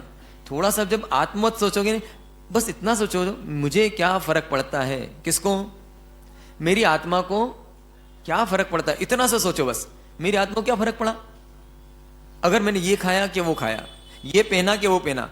आज आप अपने ना 10 साल पुराना फोटो देखना, बिल्कुल झंपू लगाओगे आप। देख लो अपनी शादी की फोटो देख लो आप, किसी को दिखाने में भी शर्म आती है। हमारे इसलिए मेरे को मालूम है कि हमारे माता पिताजी की भी तो उनके मैंने एल्बम देखता था, वो एल्बम कितनी बार उन्होंने जलाने की कोशिश की होगी, इतनी मजाक उड़ाता था उनको देख देख के। ऐसे दिख रहे हैं बिल्कुल, वो बिल्कुल ऐसे गांव के गामड़ी होते हैं ना, बिल्कुल बिल्कुल एकदम कुछ मेकअप किया हुआ है, कुछ बिंदियां लगा रखी, ऐसे ऐसे कुछ। उस समय का मेकअप होता होगा भैया ऐसा, उस समय की साड़ियाँ ऐसी होती थी। तो मैं उनको बस बैठता था, वो इतने चिढ़ते थे। क्यों चिढ़ते थे? वही फोटो बड़े शौक से खिंचवाए होंगे, और वही देख के क्या होता है, गुस्सा आता है उनको। तो आप भी देखना, आपके पुराने फोटो देखना, आपको शर्म आएगी। क्यों शर्म आएगी? वो सब बड़े चाव से खिंचवाए। तो आज जो आप लुक है आपका, आज आपका लुक आज से 10-15 पहले आपको बड़ा हास्यास्पद लगेगा, आपके कपड़े आपको बड़े हास्यास्पद लगेंगे। आपकी जो आपने जो बालों को कुछ किया हुआ, मेकअप किया हुआ बालों का, ऊपर ऐसे गुब्बारा बनाया हुआ है, कुछ किया हुआ है, वो सब आपको हास्यास्पद लगेगा। तो इसका मतलब क्या है? क्या मतलब है इसका? अरे आत्मा को तो कोई फर्क पड़ता ही नहीं है। और आप आज भी इतने खुश हो रहे हो, देवलोक में चले गए और वहां से देखोगे तो घिन आएगी अपनी इस पर्याय पे। किस पर्याय पे? इस मनुष्य भोग की पर्याय पे। आप देखोगे कि मैं सुबह से पोटी जाता था, छी छी छी, कितना गंदा काम, रोज हाथ डालना पड़ता पोटी में, इतना गंदा भाव था मेरा। आप कितना गर्व करते हो आज अपने आप पे, कितना सुंदर दिखने की कोशिश करते हो। लेकिन देव भाव में से देखोगे तो क्या औकात है इस भाव की? कैसे थे हम? हाँ, पूरे मांस अंदर भरा हुआ, खून बना हुआ, बदबू मारता है। थोड़ा सा पार्ट निकाल के बाहर रख दो, बदबू आने लगेगी शरीर का। कोई भी पार्ट निकाल के बाहर, ऐसा बदबूदार शरीर मेरा, अब उसमें क्या अच्छा क्या बुरा करना मुझे? तो वास्तव में इसमें जो आत्मा है वो एकदम शुद्ध आत्मा है, पवित्र आत्मा है। उस पवित्र आत्मा का बहुमान आ जाए, उसकी पवित्रता देखो। वो उसको पवित्र कैसे कर सकता हूं? मैं मलिन करता हूं। किससे मलिन करता हूं? राग देश से मलिन करता रहता हूं, अच्छे बुरे से मलिन करता रहता हूं, ये चाहिए ये नहीं चाहिए से मलिन करता रहता हूं। हर पल देखो, बस इतना सा जागृति रख लो, क्या मुझे अच्छा बुरा चल रहा है? क्या अच्छा बुरा चल रहा है? चले, कोई बात नहीं, चलेगा। देखो हमारी ऐसी स्थिति नहीं आई है, घबराना मत। ऐसा नहीं मैं बोल रहा हूं तो मुझे नहीं चलता है, ये मत समझ लेना। मैं बोल रहा हूं मुझे भी चलता है अच्छा बुरा, नहीं चलता है, बस अंतर है थोड़ा सा। आपको चलता है, आपको अच्छा लगता है कि मेरा ये कोई अपराध नहीं है, ये कोई पाप नहीं है। बस साधु बनना मतलब क्या? उसको अपराध लगता है, ये बड़ा अपराध है मेरा। मैंने अगर भाव किया, जैसे उपासना देखा बोले चकाचक उपासना है यार भैया, वो देख के मुझे अंदर से भाव आया, बढ़िया जगह है यार। ये कौन सा भाव है? राग का भाव है। एकदम गंदी जगह देखी, जाले जाले लटक रहे हैं और बिल्कुल धूल की इतनी परत लगी है, वो जाते से हे भगवान, आज दिन भर यहां काटना पड़ेगा अपने को। अब ये मेरे को भाव आया, ये कौन सा भाव है? ओ, कर्म बंधा कि नहीं बंधा? अब द्वेष किया, अब मतलब प्राण निकल गए मेरे। उसी कमरे में मकड़ी का जाला बनने में मकड़ी बन के पैदा होऊंगा मैं। इतनी बड़ी सजा राग देश की। हाँ, इतनी बड़ी सजा राग देश की। और राग देश तोड़ने की इतना बड़ा गिफ्ट, इतना बड़ा पारितोषिक। आपने राग देश मिटा दिया, सीधे क्या बन जाओगे? अरिहंत सिद्ध बन जाओगे। छोड़ा तो क्या मिलेगा, पकड़ा तो क्या मिलेगा? अब क्या करना, छोड़ना कि पकड़ना इसको, राग देश को? और नहीं छूटे तो गलत तो मानना इसको, ये गलत है। मैंने आइम्बिल किया और आइम्बिल मैंने राग किया, मैंने इसको मिला के खाया, नहीं कर सकता हूं, मुझे खाना पड़ेगा क्योंकि मुझे शरीर चलाना है, इसलिए मुझे पसंद की चीज खाना पड़ेगी। लेकिन जितना राग किया ना, तो उसमें जो बंद होगा वो निकाचित नहीं होगा, वो स्पष्ट होगा, वो कभी भी आप निकाल पाओगे। तो इस अरिहंत परमात्मा के हमको सबसे बड़ी बात क्या दी इन्होंने, कि हमको उपकार किया, ये राग देश मिटाने का मार्ग बताया। ये नहीं मिटाने का मार्ग बताते तो हम कैसे राग देश मिटाते और कैसे हम सिद्ध बनते। इसलिए पहले किसका नंबर आया? सिद्ध का नंबर आया। फिर उसके बाद में यहां पर एक बात आती है कि इन अरिहंत परमात्मा उनके राग देश तो है ही नहीं, अब उनकी पूजा क्यों करनी हमकी? अब उनकी पूजा क्यों करनी, उनकी उपासना क्यों करनी, उनसे राग क्यों करना? कितना अच्छा उपाय है बताओ आप, कितनी गजब की बात है कि आपको राग मिटाना है। अब राग मिट नहीं सकता है, द्वेष मिट नहीं सकता है। अब इसको डब्बा चेंज कर दो बस अपना। कैसे डब्बा चेंज करो? राग करूंगा मैं, किससे करूंगा राग? तो उन्होंने हमको एक जगह दे दी, आप देव गुरु धर्म का राग करो। तो फिर क्या होगा? हाँ, इनका राग करने से आपका राग मिट जाएगा। अच्छा, राग करने से राग मिट जाएगा? हाँ, हो सकता है क्या? राग करने से राग मिट जाए? पाँव में कांटा चुभा हुआ है, अब कांटा निकालना है तो एक और कांटा डालो तो 2 कांटे हो जाएंगे ना। तो एक चुभन तो हो ही रही थी और दूसरी चुभन भी हो गई, तो सही काम किया गलत काम किया? हाँ, क्यों किया आपने? एक कांटा निकालना था और दूसरा कांटा क्यों डाला है? पहले कांटे को निकाल लेंगे। जब पहला कांटा निकल गया, अब दूसरा कांटा लगे रहने दोगे क्या आप? नहीं, उसको भी क्या कर दोगे? निकाल दोगे। गौतम स्वामी ने गलती की थी वाली। अपन तो दूसरों की गलती देख सकते हैं, अपनी गलती तो दिखती नहीं अपने को। ऐसे बड़े बड़े महापुरुषों की गलती देखने में मजा आता है ना अपने को, तो अपन गौतम स्वामी गलती देखते हैं। गलती क्या की गौतम स्वामी ने? गौतम स्वामी के इसमें राग देश का कांटा लगा हुआ था, उन्होंने क्या किया? दूसरा कांटा लगाया। क्या नाम था उस कांटे का? नाम महावीर स्वामी कांटा थे। हाँ, उन्होंने क्या किया? भगवान महावीर स्वामी नामक दूसरा कांटा डाला। बहुत अशातना है सब बोलना, लेकिन समझने के लिए, सिर्फ समझना इस बात को। और उन्होंने वो कांटा निकाल दिया। कौन सा? राग देश का। अब क्या कर दिया? ये कांटा इतना भाग्या उनको, ये लगा रहने दिया। अब काम हुआ कि नहीं हुआ? इसकी चुभन कब दिखी उनको? जब परमात्मा चले गए तब लगा उनको, अरे फिर इन्होंने क्या कर दिया? ये कांटा भी निकाल दिया। जब ये कांटा निकाल दिया और जब उसमें आनंद मिला उसका दुना, बिना कांटे का, क्या मिल गया उनको? केवल ज्ञान। तो ये जो अरिहंत परमात्मा का राग ऐसा है, इनका राग तो छूट ही जाएगा बहुत आसानी से। इसलिए किससे राग करना? पत्नी से राग नहीं करना, बच्चों से राग नहीं करना, परिवार से राग नहीं करना, संपत्ति से राग नहीं करना, धन से राग नहीं करना। किससे राग करना? इस अरिहंत परमात्मा से राग करना। तो इनसे राग करने से क्या मिलेगा? एक और व्यवस्था है इस प्रकृति की, इस कुदरत की एक और व्यवस्था है। क्या व्यवस्था है? जो भी इनसे राग करता है तो इस सृष्टि में जो भी शुभ चीजें हैं, जो भी शुभ कर्म हैं, जो भी अनुकूल परिस्थितियां हैं, वो सब इसके पास में आने लगती है। ये प्रकृति की व्यवस्था है, प्राकृतिक व्यवस्था है ऐसी। जो भी इस अरिहंत से, इस नौपद के करीब आता है, इस नौपद के करीब आता है, उसको रिद्धि समृद्धि सब ऑटोमेटिक, ये नहीं करते हैं, ऑटोमेटिकली मिलने लगती है उनको, ऑटोमेटिकली मिलने लगती है।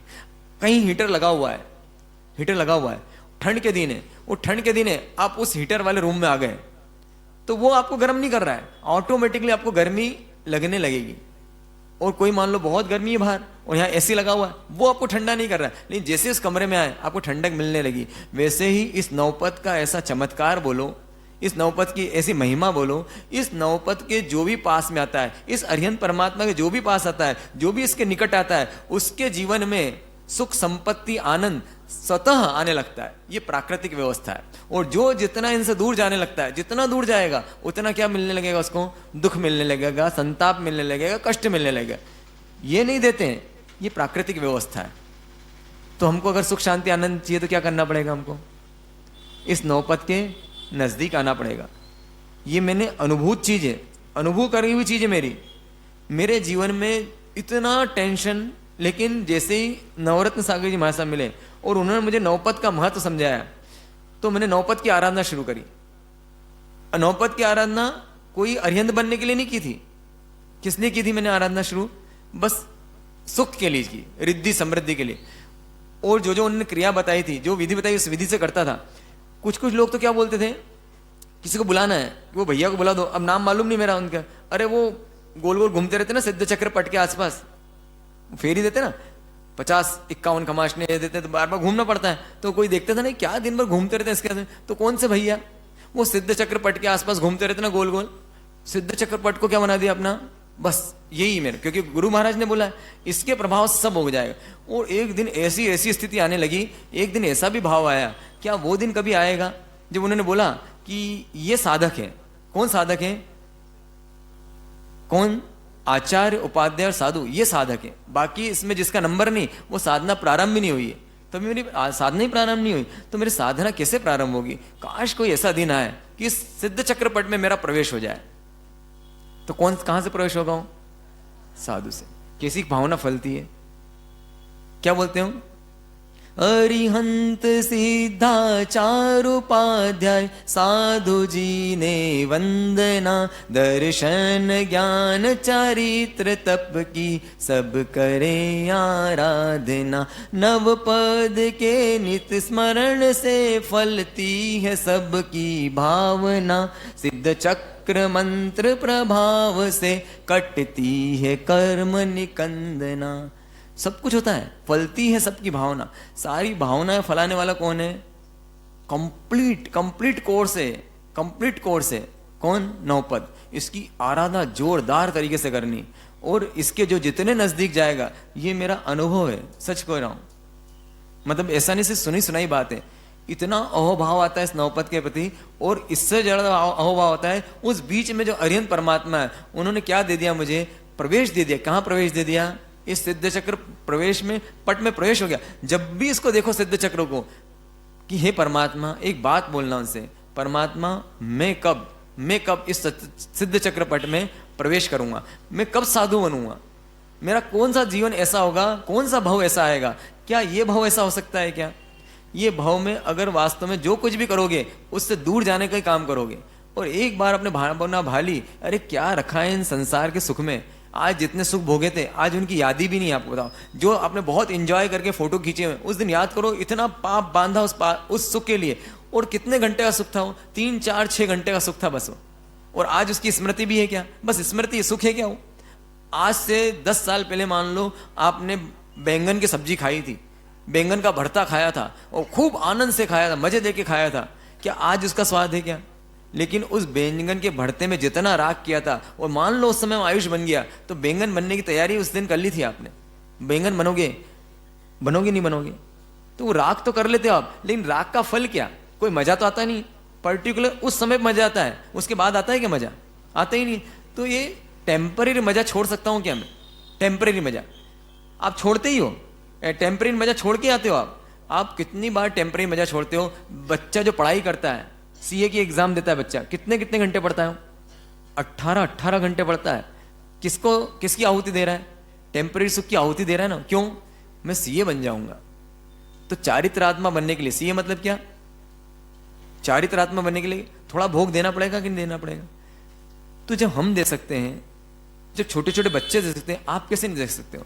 अरिहंत बनने के लिए क्या इतनी सी चीज नहीं छोड़ सकते अपन? वो कहां से शुरुआत करो? अभी छोटे छोटे पचकान में जान निकलती है हमारी, छोटे छोटे आराधना करने में। अभी अम्बिल की आराधना है, नहीं मैं दुबला हो जाऊंगा। अरे कौन दुबला होगा? तू दुबला होता नहीं। गुरु लघु गुण है तुम में, ना कोई तुम दुबले होते हो ना मोटे होते हो। ज्यादा दुबला करोगे ना, अगले जन्म में हाथी बनोगे, वो क्या बोलते हैं उसको, हिपोपोटामस बनोगे। हिपोपोटामस समझते हो ना? हाँ, अच्छा लगता है नाम। क्या बोलते हैं भारतीय भाषा में से? गेंडा बनोगे। गेंडा ज्यादा बोलोगे ना ऐसा, अरे बहुत दुबला हूं, तो अगले जन्म में कर्म राजा कहां ले जाएगा आपको? गेंडा बना देगा आपको। और बहुत बोलोगे अरे बहुत मोटा हूं, तो कहां ले जाएगा? चींटी बना देगा। ले, तो ये मोटा पतला अच्छा, बहुत ज्यादा कलर का राग करोगे ना, भंवरा बना देगा, काला काला घूमते रहना। बहुत ज्यादा इत्र का राग करोगे ना, तो फूल के पास में भंवरा बन के मंड रहोगे। चलेगा ना वो सब? नहीं चलेगा ना। तो किसके लिए करना? इस शरीर को मत देखो, रगड़ डालो इसको, तो बिल्कुल मतलब बैलेंस करके ना, बैलेंस करके कि ये जब नखरे करे ना, खा तू एक दिन तो खा, देखे क्या होता है बता। उल्टी होगी ना, पास में पॉट रखो, अलग बैठ जाओ, थोड़े से उल्टी करेंगे, चलो करते हैं उल्टी, क्या होगा बताओ? अम्बिल करेंगे, उल्टी करेंगे आज। अरे उल्टी मतलब क्या? गंदी चीज ही बाहर निकल रही है ना, कि सुल्टी चीज बाहर निकल रही है? अरे उल्टी में उल्टी चीज बाहर निकलती है, सुल्टी चीज बाहर निकलती है। खराब चीज निकलती है, अच्छी चीज निकलती है? खराब ही निकलती है। ऐसे ऐसे साधक भी हैं। ये अजैन साधक का सुना है मैंने, उनको खीर भाग गई। क्या भाग गई उनको? खीर भाग गई। अब जिस भी जजमान के जाते हो, उनको जैसे ही खीर दिखती है तो बड़ा आनंद आ जाता है। एक दिन ऐसे स्वाध्याय कर रहे होंगे, वो स्वाध्याय करने थे, राग देश की बात पड़ी उन्होंने, मुझे कितना राग है खीर से, इसको तो मिटाना पड़ेगा। क्या किया उन्होंने? जजमान के यहाँ से 1 लीटर खीर बनवाई। कितनी? 1 लीटर। और पीते गए। अब बोल रहा है मन, बस नहीं पी तो तुझे बहुत अच्छी लगती है खीर, पिए जा। गले दलक तक क्या पी ली उन्हें? खीर पी ली। और जैसे फिर की इतना जी घबराने लगा और सारी उल्टी हो गई, पॉट में सारी उल्टी कर दी, खाली हो गया पेट। फिर वापस जैसे खीर भाती वही पी तो उल्टी वापस पी, अपनी उल्टी पी ली उन्होंने वापस, ले खीर भाती ना पी। फिर वापस निकली, पीते से ही 2 घूंटी पिए, वापस निकली। क्यों भाई? बहुत भाती है ना तुझे तो। फिर वापस निकली, फिर वापस डाली। ऐसे 5-6 बार उन्होंने क्या करा, सोचो आप। वो बोलते हैं साधक, सारा राग निकल गया। किसका? खीर का। और जब भी कुछ भाता तो मन से बोलते तेरे को भा रहा है क्या? मन क्या बोला, नहीं भाता है मुझे। उससे पूछते ये भाता है क्या तुझे? दाल बाटी भाती है तुझे, खिलाऊं क्या? नहीं भाई मुझे कुछ नहीं पता, तू दो देगा वो चल जाएगा, क्योंकि मालूम है क्या करेगा ये, उल्टी करवाएगा वापस डालेगा। समझ में आई बात? तो एक बार करके तो देखो, इस राग देश को मिटा के देखो, थोड़े हेडल्स क्रॉस करके देखो अपने। वो नहीं किए ना अपन, जहां हैं वहीं के वहीं रह जाएंगे। वहीं नहीं रहना तो क्या करना पड़ेगा, थोड़े हेडल्स क्रॉस करने पड़ेंगे। तो 2 मिनट अपन, सिर्फ 2 मिनट के लिए अपन ध्यान करते हैं ना अरिहंत परमात्मा का। एकदम स्थिर आसन में बैठ जाएं, मन को शांत करें, ऐसा महसूस करें, शायद मुझे लगता है अशातना हो सकती है अरिहंत परमात्मा की, लेकिन फिर भी महसूस करें सारा पाप मुझे, कि मैं समोसरण में मैंने राग देश खत्म कर दिए, और राग देश खत्म करने के बाद में मैं समोसरण में बैठा हुआ हूँ। समोसरण लगा हुआ है, पहला डगड़ा है चांदी का, दूसरा सोने का, तीसरा रत्नों का, उसके बीचों बीच अशोक वृक्ष है, ऊपर सोने के छत्र हैं, नीचे सोने का सिंहासन है, 2 लोग चावल डुला रहे हैं। मैं हूँ वो। अरिहंत को परमात्मा को मत देखना, स्वयं को देखना, मैं अरिहंत परमात्मा हूँ और मैं बैठा हुआ हूँ वहाँ पर सोने के सिंहासन पे। ऐसी शुद्ध आत्मा में हूँ जिसने राग देश का जीत लिया है। देव दुंदुभी बज रही है, दिव्य ध्वनि हो रही है, पुष्पवृष्टि हो रही है, अष्ट प्रातिहार्य सहित मैं अरिहंत परमात्मा हूँ। वो प्रार्थना भी करना साथ में। इसी को तो मैनिफेस्टेशन बोलते हैं आजकल। बस मैनिफेस्टेशन करो, मैं सिद्ध परमात्मा हूँ। ऐसी दशा आएगी, द्रव्य से जैसे अरिहंत परमात्मा की आत्मा है वैसी मेरी आत्मा है। जितने गुण उनमें रहे हुए हैं, अनंत अनंत गुण, उतने गुण मुझ में रहे हुए हैं। बस पर्याय से पामर हूँ। ये अशुद्धि मिट जाए, ये राग देश मिट जाए, तो वो दशा मेरी भी आने वाली है जो अरिहंत परमात्मा की। ओम नमो अरिहंताणम।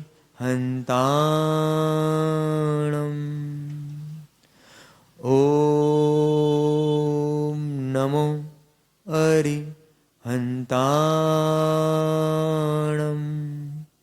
ओम नमो अरिहंताणम।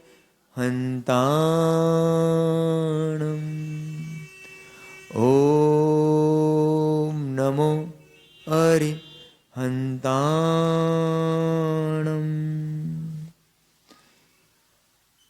ऐसे अरिहंत परमात्मा जिनका रूप ऐसा है कि पूरे विश्व में किसी का रूप नहीं। यह शांत राग रुचि भी परमाणु विस्तम निर्मापितस्त्रिभुवनेक लामभूत तावंत एव खलु ते प्रण पृथिव्याम यत्ते समान परम नहीं रूपमस्ति। जितने शुभ पुद्गल परमाणु थे उतने ही पुद्गल परमाणु थे जितने पुद्गल परमाणुओं से उनका शरीर बना। इतना सुंदर रूप इस सृष्टि में किसी के पास नहीं। ऐसे रूप वैभव से संपन्न अरिहंत परमात्मा, ऐसा पुण्य का अखूट भंडार कि जहाँ 64 इंद्र और करोड़ों देवी देवता जिनके चरणों में नतमस्तक होते हैं, ऐसा पुण्य का वैभव इस दुनिया में किसी के पास भी नहीं। ऐसा ज्ञान का वैभव किसी के पास नहीं। 3 लोक 3 काल जिनके ज्ञान में झलकते हैं, ऐसा गुण का वैभव किसी के पास नहीं, जिसमें दोषों का नाम निशान नहीं।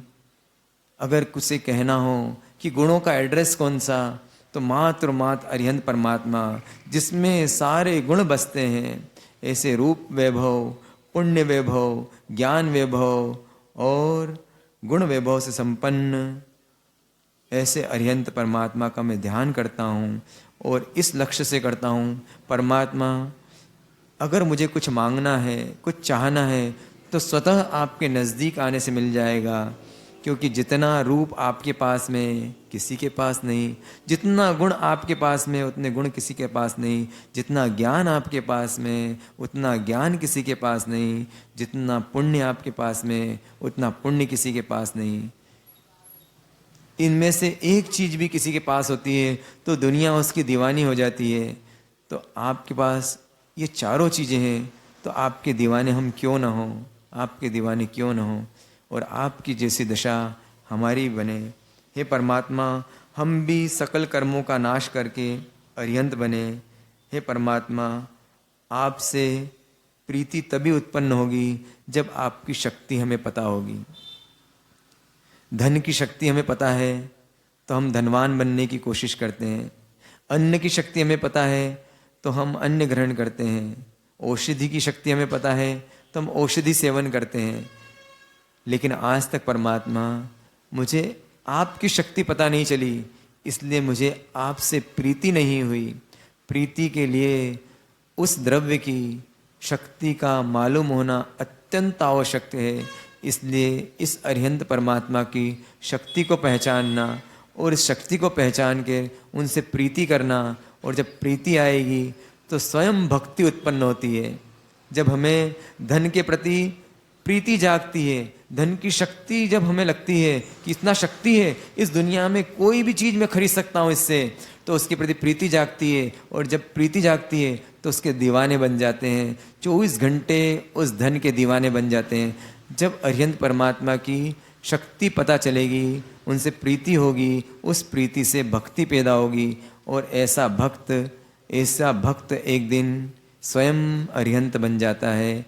अरिहंत की भक्ति से मैं स्वयं अरिहंत बनूं, ऐसी कामना करते करते इस अरिहंत पद का आज ध्यान करना है।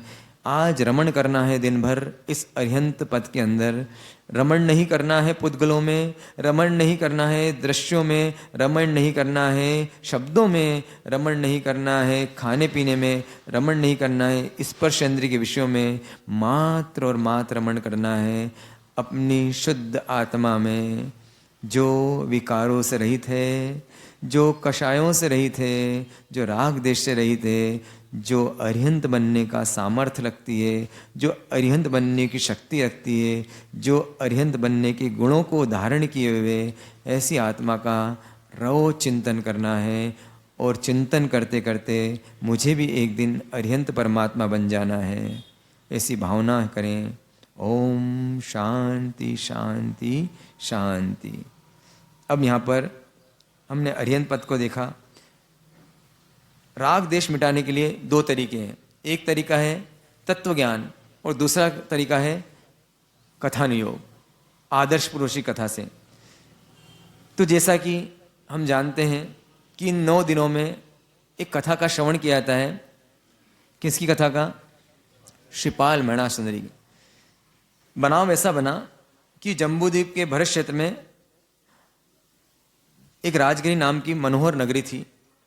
वहाँ पर एक राजा राज्य करते थे, उनका नाम था शैणिक राजा। शैणिक राजा राज्य करते थे। उस समय में ऐसा हुआ कि वहाँ पर विचरण करते करते गौतम स्वामी पधारे। जैसे ही शैणिक राजा को मालूम पड़ा कि गौतम स्वामी पधारे हुए हैं, हर्ष से उल्लसित हो गए और अपने पूरे रानीवासी को लेकर, अपने सभी चतुर्वेद संघ को लेकर, चतुर्वेद सेना को लेकर वो कहाँ पधार गए? उस उद्यान में पधार गए। बड़े विनय भाव से उनके वंदन किए, उनकी प्रदक्षिणा दी और शांत होकर सामने बैठ गए। किस लिए बैठ गए? हमारे राग देश को दूर करने के लिए कोई ऐसी देशना हो दो, मोटिवेट करो हमें। हम ऐसे निचले स्तर के जीव हैं कि अपने राग देश को निकाल नहीं पा रहे हैं। तो समय को देखते हुए और चित्त को जानते हुए गौतम स्वामी महाराज ने इस 9 पद का वखान किया कि सारे धर्म का सार, सारी जिनवाणी का सार प्रभु महावीर ने आज तक जो बोला है वो सिर्फ और सिर्फ किसके बारे में बोला है? इस 9 पद के बारे में बोला है। और 9 पद की महिमा कैसी है उसकी महिमा सुनाते हैं। द्रव्य से भी और भाव से भी इसकी आराधना करना, जैसे कि श्रीपाल और मैणा सुंदरी ने की थी। और जैसे ही शब्द सुनते हैं, जब भी सुनते हैं कि उन्होंने क्या भक्ति की थी, किसने भक्ति की थी, नाम बताएगा तो एक जिज्ञासा होती है, कौन थे ये?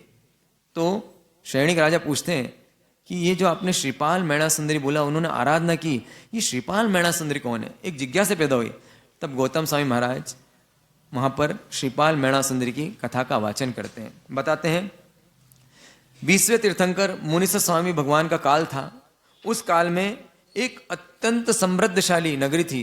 उस नगरी का नाम था उज्जैनी नगरी, जहां के राजा का नाम था, कौन नाम था? प्रजापाल। प्रजापाल नाम का राजा राज्य करता था। प्रजापाल नाम के राजा वैसे मेरे बड़े पापा होते हैं। पता है आपको ये बात? नहीं पता है? मैणा सुंदरी मेरी बहन होती है। हाँ, अगर अपने गांव की कोई लड़की हो तो क्या कहेंगे उसको? हाँ, गांव की लड़की मतलब बहन होती है ना अपनी। तो मैणा सुंदरी कौन थी? और श्रीपाल राजा कौन थे मेरे? हाँ, जिया जी। अरे राम, कैसे लोग हो आप तो, कुछ समझते ही नहीं हो आप तो बिल्कुल। हाँ, बड़े पापा कौन थे मेरे? तो अपन कौन है? प्रजापाल राजा के। हाँ ठीक है ना, तो एकदम बिल्कुल नजदीक का रिश्ता है मेरा। कुछ न कुछ तो भावना भाई होगी, तभी तो वहां पैदा हुआ मैं। सच में सद्भाग्य, कहीं ऐसी जगह पैदा होने का भी सद्भाग्य। वो जगह जहां पर सिद्ध चक्र पट है, जहां पर मैणा सुंदरी और श्रीपाल राजा ने आराधना की थी, वो कितना दूर है यहाँ से? यहाँ से कमला सदन जितना दूर है ना, उतना दूर था घर से। कितना, अगर वहां पे पूजा बनाई जाती तो पूजा की आवाज कहाँ आती थी? घर पे आती थी। इतना दूर था बस घर। 50 कदम की दूरी होगी वहां, थोड़ा सा और ज्यादा होगा, अरिहंत भवन तक, अरिहंत परिसर तक मान लेपन, इतना होगा। इतनी दूर था मैं। इतनी दूर पैदा होने का कारण क्या? कुछ तो कारण रहा होगा ना, कोई तो दिल का रिश्ता होगा वहां से। और मुझे पता ही नहीं था कि मैं इतना जुड़ जाऊंगा वहां से। लगभग 17-18 साल की उम्र तक कभी जाना नहीं हुआ। बचपन में जाते होंगे दादी जी के पास साथ में, तो ऐसे सभा लगती थी, प्रवचन होते थे, तो देखा बस महाराज साहब होते हैं, प्रवचन देते हैं। लेकिन फिर इसके बाद में तो जैसे ही स्कूल वगैरह शुरू हुआ, और जैसा कि आप पढ़ाई में झोंक देते हो अपने बच्चों को और धर्म से दूर कर देते हो, हमारे माता पिता ने भी वही शुभ काम किया कि हमको धर्म से दूर करके कहाँ झोंक दिया? पढ़ाई लिखाई। क्योंकि पढ़ोगे लिखोगे तो बनोगे नवाब, और धर्म करोगे तो बनोगे खराब। बिगड़ जाता है ना यहाँ पे आदमी। आता है तो कैसे बिगड़ जाता है? देखो कैसी हालत हो जाती है। दुकानदारी छूट जाती है, दारी तो है ही नहीं, खैर दुकान छूट जाती है ना। तो ऐसा होता है। तो इसलिए कहीं कोई मोटिवेट नहीं करता है बचपन में कि आप जाओ। बहुत कम माता पिता होते हैं जो बोलते हैं पाठशाला जाओ। स्कूल जाने की बोलते हैं, पाठशाला सबसे पहले बंद करवाते हैं। अगर स्कूल चालू हो जाए तो पाठशाला में सुना हो जाता है। जहां फ्री में पढ़ाया जाता है, जहां पर गिफ्ट दिए जाते हैं, उसका नाम पाठशाला। जहां करोड़ों रुपए लगते हैं, जहां यूनिफॉर्म होती है और जहां धकेल धकेल के भेजा जाता है, उसका नाम होता है स्कूल। जहां से मिथ्या ज्ञान प्राप्त होता है, जहां से भव भ्रमण चालू होता है, उसका नाम है स्कूल। और जहां से भव भ्रमण समाप्त हो सकता है, जहां सम्यक ज्ञान की प्राप्ति होती है, उसका नाम है पाठशाला। और ये वर्तमान काल की बड़ी विडंबना है कि हम किसकी तरफ धकेलते हैं हमारे बच्चों को? दुर्गति की तरफ धकेलते हैं। कोई दिक्कत नहीं, जो करोगे वो तो भरना पड़ेगा ही। तो ऐसी नगरी, अत्यंत सुंदर नगरी, जहां अभी भी वर्तमान में मंदिरों के ढेर है। वहां पर जैन धर्मावलंबियों के, दिगंबर की नहीं बोल रहा, श्वेतांबरों के लगभग 20 मंदिर है। और जोरदार मंदिर है, एक से एक मंदिर है। देखोगे इतनी प्राचीन प्रतिमा। वहां पर सबसे पहले आदिनाथ भगवान की प्रतिमा अभी भी है। वो अभी केसरिया जी में है, लेकिन रावण पूजित प्रतिमा वहां पर थी। वो जो केसरिया जी में प्रतिमा है, वो पहले कहाँ हुआ करती थी? वो उस कहीं किसी समय में उज्जैन में हुआ करती, ऐसा मैंने सुना है। और उसके बाद में वो कहाँ चली गई? केसरिया जी में चली गई। वो रावण पूजित है। वो अभी भी वहां पर इतनी प्राचीन प्रतिमाएं हैं। आदिनाथ भगवान की बहुत सुंदर ब्लैक कलर की प्रतिमा है। ऐसा लगता है उसको देख के कि अब भी हाल खड़े हो जाएंगे प्रतिमा। अगर मैंने भक्ति जोरदार करी ना, ऐसा मुझे लगता था कि अगर जोरदार भक्ति करूं मैं इनके सामने, तो बस अब मैं एक स्तवन गाऊंगा, बस ये दूसरा स्तवन होगा, अभी हाल खड़े होकर बिल्कुल आएंगे और मुझे गले लगा लेंगे। ऐसा लगता है वहां पर। इतनी सुंदर जगह है। तो ऐसा सुंदर जगह पर किसने जन्म लिया? उनकी 2 रानियां थी। किसकी? प्रजापाल की, सौभाग्य सुंदरी और रूप सुंदरी। एक जो थी, जो सौभाग्य सुंदरी थी, वो शिव आराधक थी, शिव आराधक थी। पहले ऐसा होता था, रानियां हैं, रानियां अलग अलग धर्म को मानने वाली थी। और ये सबसे अच्छी व्यवस्था थी। जिसको जो धर्म मानना वो धर्म मानो, कोई फोर्स नहीं करता था। कोई स्थानक का तो स्थानक का माने, कोई मंदिर का मंदिर माने। कोई फोर्स नहीं था कि तुमको स्थानक में हो तो स्थानक ही मानना पड़े। आजकल हो गया है, अगर मंदिर वाला है तो बोलेगा नहीं आपको पूजा करनी पड़ेगी, और स्थानक वाला है तो उसको बोलता है कि नहीं भाई आपको तो पूजा करनी पड़ेगी। वो बोलता है आपको मोमबत्ती बांधनी पड़ेगी। अपनी मर्जी है, तो हम समझे धर्म को, स्वयं समझें और अपने हिसाब से करें। तो वहां पर भी ऐसा था। वो शिव आराध्य थी और ये जिन आराधक थी। तो दोनों की बच्ची हुई, इसका नाम रखा गया रूप सुंदरी की बच्ची का नाम रखा गया है मैणा सुंदरी, और सुर सुंदरी की बच्ची का नाम रखा गया है, सौभाग्य सुंदरी पुत्री का नाम रखा गया है सुर सुंदरी। ठीक है ना। तो अब 2 बच्चियां हैं, सुर सुंदरी और मैणा सुंदरी। अब प्रजापाल राजा ने इन दोनों बच्चों के लिए लालन पालन के लिए, थोड़ी बड़ी हो गई, बड़ी हो गई मतलब कितनी बड़ी हो गई, पहले का एक सिस्टम था 8 साल तक बच्चों को घर में ही रखते थे। 8 साल तक कौन शिक्षा देती थी? किटी पार्टी वाली माताएं दीक्षा देती थी। कौन देती थी?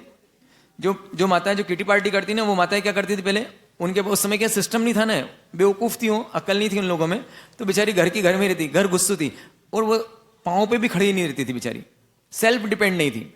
आज की नारियां, आज की बहनें क्या है? सेल्फ डिपेंड है, वर्किंग वूमेन है। क्या है? पहले कैसी होती थी? हाउसवाइफ। क्या होती थी? हाउसवाइफ। क्या संभालती थी वो? घर संभालती थी। क्यों संभालती थी? क्योंकि वो पति ऐसा चुनती थी, कमाऊ पति, मत कमाऊ पति नहीं सुनती थी। मत कमाओ पति हो तो क्या करना पड़ता है बेचारी को?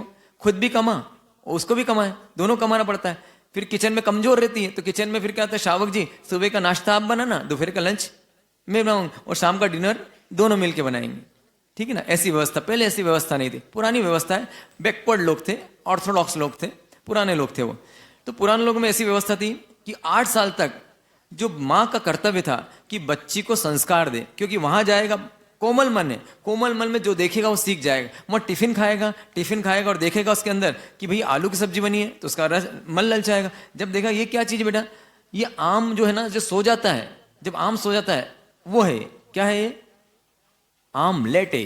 क्या है ये? आमलेट है। वो बोलते अरे आमलेट हमारे तो भैया बंद हो गए। मम्मी अपने यहाँ तो आदरा से ही बंद हो जाते हैं, और मेरा तो लेटे हुए आम लाता है, वो आमलेट लाता है।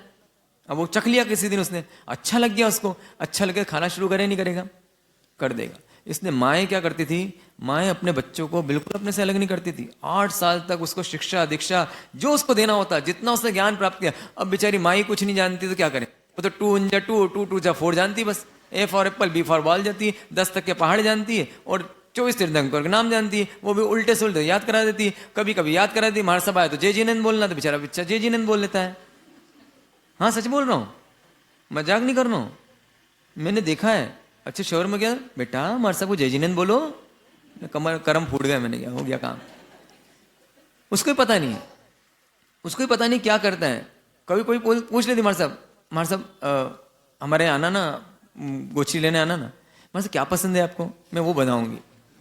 नहीं क्या पसंद है आपको, सच में पूछते हैं ऐसे महाराज साहब। अब वो चलता, या फिर मैं पूछ लें महाराज साहब मूंग की दाल का हुआ तो खपता है ना आपको? हाँ अच्छे से खपता है, तो बढ़िया मस्त खपता है जी। किसी ना गजब की बात, गोचरी वीराना नहीं पता, महाराज साहब से कैसे बात करने नहीं पता, क्या बोलते नहीं पता। अरे अरे ये तो अच्छा गांव है तो भाई। अब मैंने बोला ना सोठे मारना, मारू सोठे थोड़े से 1-2।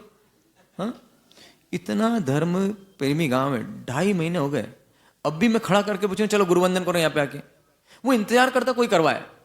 क्यों इंतजार करता है? कि मुझे क्या पीछे पीछे बोल लूंगा मैं। जैसे भजन होता है ना, एक होता मेन गायक होता है लीडिंग, और पीछे कोरस देने वाले थे। तो अब कोरस देने वाले बहुत सारे हैं, लेकिन गाने वाले यहाँ पे खुद अगर मैं अभी करवा दूं, चलो आप कॉन्फिडेंस से कोई मैं यहाँ पे वंदन करवाता हूँ। 2.5 महीने हो गए ना, गुरु वंदन नहीं सीखा अभी तक। हमारा आना क्या काम का, क्यों नहीं सीखा अभी तक? महाराज साहब क्या करें, दुकान में अकेला हूं, महाराज समझा करो ना, कितनी बार बताएं आपको, दुकान में अकेले हम। अरे दुकान में अकेले, मंगलवार को, रविवार को, अरे उस दिन क्या करें, पत्नी की चिक से वो बोलती लेके जाओ, जबलपुर घुमाने ले जाना पड़ता उसको। ये बहाने बनाते बनाते बनाते 4 महीने निकल जाएंगे, और क्या नहीं सीख पाओगे? एक गुरु वंदन की 4 लाइनें नहीं सीख पाओगे। जबकि सीख लेते तो रोज रोज बोल बोल के रिवीजन हो जाता आपका। तो खैर बात, अपन तो आपकी बात नहीं करें, अपन तो कथा की बात करें, कथा पूरी नहीं होगी अपनी। तो भाई इन्होंने रूप सुंदरी को और मैणा सुंदरी को अलग अलग 8 साल तक तो बहुत संस्कार दिए। उसने शैव मत के थे, शैव के संस्कार दिए, पूजा आराधना सिखाई उन्हें। इसने क्या दिया? षटकर्म सिखाया उसको, कैसे पूजा करना, कैसे गुरु उपासना करना, कैसे अरिहंत परमात्मा क्या होते हैं, उन सबको सिखाया हमने। कैसे गोचरी वराना, क्या बनना तुझे, सब सिखाया। और 8 साल की उम्र हो गई, तो जैसा उनका सोच है वैसे स्कूल में डाला उन्हें। स्कूल में डाला तो सुर सुंदरी को शिवभूति नाम के पंडित के पास भेजा गया, और मैणा सुंदरी को पंडित शिरोमणि सुबुद्धि के पास में भेजा गया। दोनों के पास गई है, दोनों इनको शिक्षा दीक्षा देते हैं। वो जैन मत की शिक्षा देते, जीव विचार पढ़ाया उन्होंने, कर्म ग्रंथ पढ़ाया, अक्षर ज्ञान भी दिया, संस्कृत भी सिखाई, प्राकृत भी सिखाई, जो व्यवहारिक ज्ञान है वो भी दिया, जो स्त्रियों की 64 कलाएं होती है वो भी सिखाई। साथ साथ में उन्होंने क्या सिखाया, ये एक्स्ट्रा कर्म सिद्धांत, जीव विचार, द्रव्य गुण पर्याय, ये सारी चीजें सिखाई। और सारी चीजें सिखाते सिखाते सिखाते इतना अटूट विश्वास हो गया उसको, क्या गुरु रहे होंगे उनके, कि वास्तव में जो कुछ होता है किससे होता है, मेरे कर्म से होता है। इतना विश्वास हो गया। अच्छा मिले बुरा मिले, हर भाव में बेटा कैसे रहना, किसने सिखा दिया है, समता में रहना।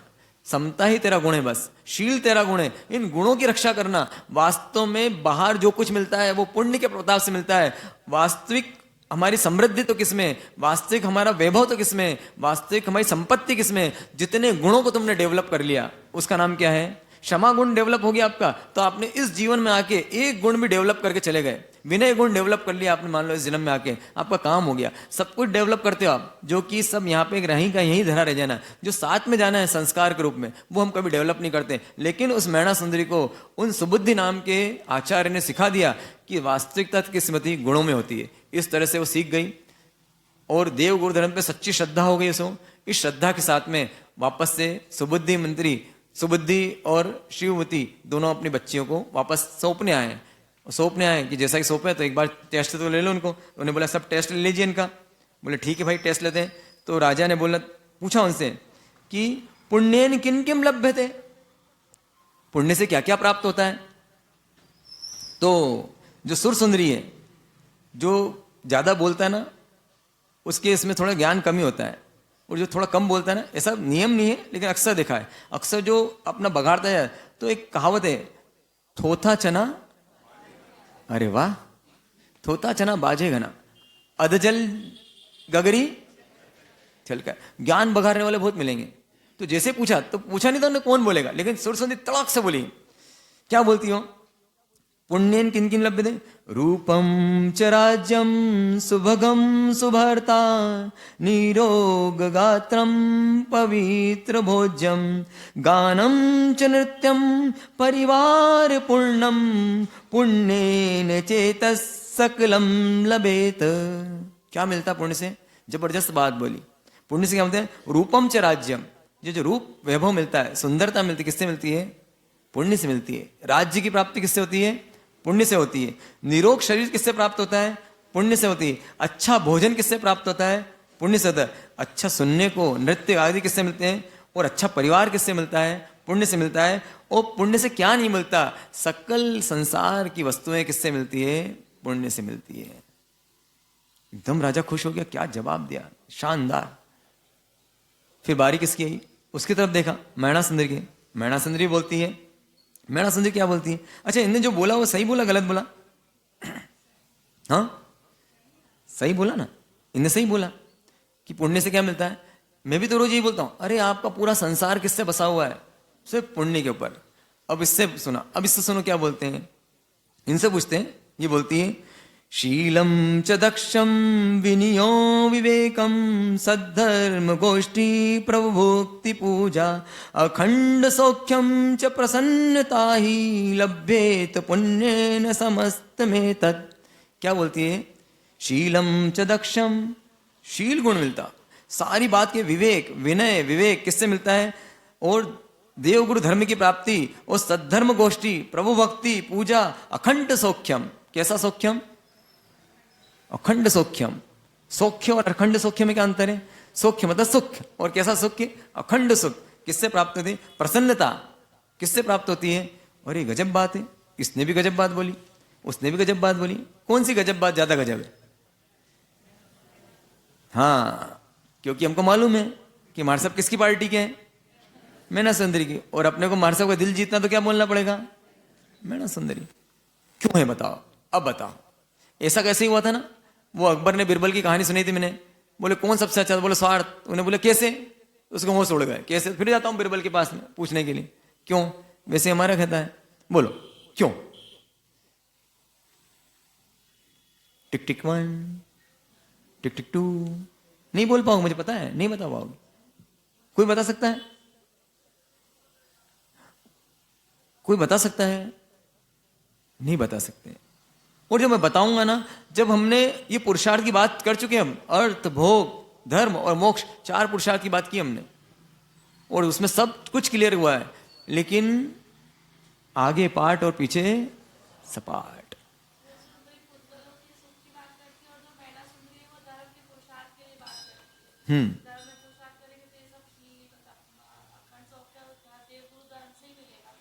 तो बाकी का किससे मिलता है? ये पुद्गल का सुख कैसे मिलता है?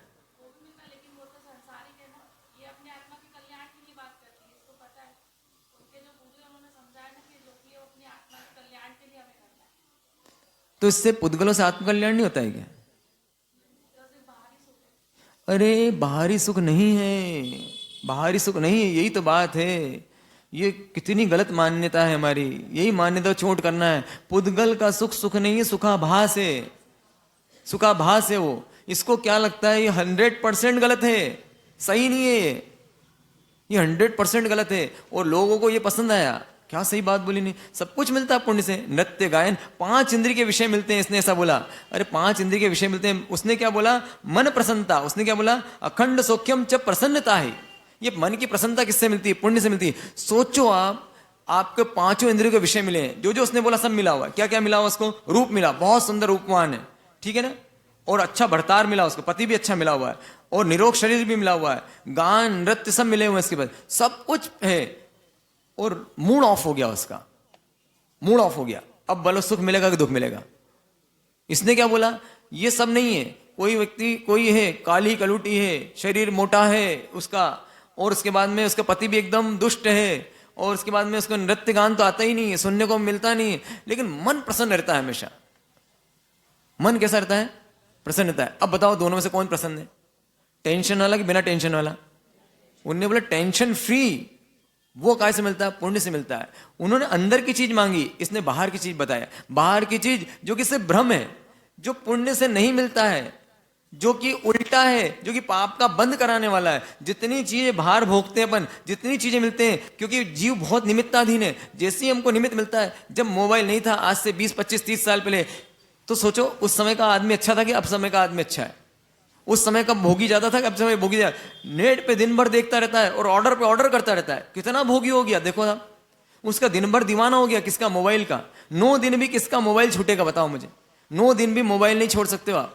पर्यूषण के दिनों में मोबाइल नहीं छोड़ सकते आप। आराधना के दिन है, किसकी आराधना करते हो? 24 घंटे। एडिक्शन हो गया आपको। किसका एडिक्शन हो गया? मोबाइल का एडिक्शन हो गया आपको, बताओ। और वो एडिक्शन क्या देता है? प्रतिक्षण कर्म बंद करवाता है। ये परिवार प्रतिक्षण कर्म बनता है, ये रूप यौवन प्रतिक्षण कर्म बनता है। अच्छा रूप मिला आपको, अगर जिसको सामान्य रूप है वो तो बोलता है कोई बात नहीं भाई, कैसा भी रूप, कोई अच्छा दिखता ही नहीं हमें। वो जो थोड़ा अच्छा दिखता है वो क्या करता है? और अच्छा दिखूं मैं। और अच्छा दिखने की किसकी इच्छा होती है? अच्छे दिखने वाली, और अच्छा दिखता है। अच्छा चश्मा पहनूं मैं, और अच्छा दिखूंगा, पैसा है ना उसके बाद में। अब अच्छा दिखता हूं और पढ़ाई भी अच्छी है, तो पति भी कैसा चाहिए मुझे? वो भी अच्छा चाहिए। अब अच्छा पति से राग होगा कि द्वेष होगा? और राग होगा उससे। तो राग बढ़ा नहीं, राग से राग बढ़े, मतलब कर्जे से कर्जा बढ़ा रहा हो। एक व्यक्ति कर्जदार है और दूसरे कर्जा ले लेके क्या करता है वो? और कर्जदार हो रहा है। अब बताइए अच्छी बात है क्या? कोई व्यक्ति है दिखावे के लिए बहुत सारा कर्जा बैंक का ले ले और बहुत सारी रिद्धि समृद्धि कर ले, और उसके बाद बहुत बड़े घर में शादी हो जाए उसकी, एक दिन दिवाला में निकलेगा, सुखी होगा, दिखेगा। ये जो पुण्य है आखिरी में दुखी करने वाला है, क्योंकि ये पापानुबंधी है। किसका अनुबंध करवाता है? हमारे जैन शासन में यहां पर बंध की बात नहीं होती है, काय की बात होती है? अनुबंध की बात होती है। उस उदय में तो क्या करेगा? उस उदय में जो करेगा मतलब पापानुबंधी पुण्य है। ये पुण्य का उदय कैसा है? जो पाप का बंद कराना है। जितना भी पुण्य का उदय, मान लो आपके पास कार है, ये किससे आई? तो आप बोले पुण्य से ही, लेकिन बंद किसका करवा रही है? प्रतिक्षण पाप का। जितनी बार चलाते हो उतनी बार जीव मर जाते हैं। ये चप्पल अच्छी बनी, आपने स्टोन वाली चप्पल लेके आए, 10,000 की चप्पल लेके आए, अब ये क्या चीज करवा रही है? अगर मान लो बाहर रखी हुई छूट गई और एक चप्पल नहीं दिखी, एक उसका स्टोन भी निकल गया, कैसा लगता है आपको? मन ऊपर नीचे हो जाता है। वो तो आप क्या बंद करवा रहा है? राग का। ये राग देश कराता है। और ये सारी चीजें जो बनी सुधर्म गोष्ठी, अरे स्वाध्याय के माहौल किससे मिलता है?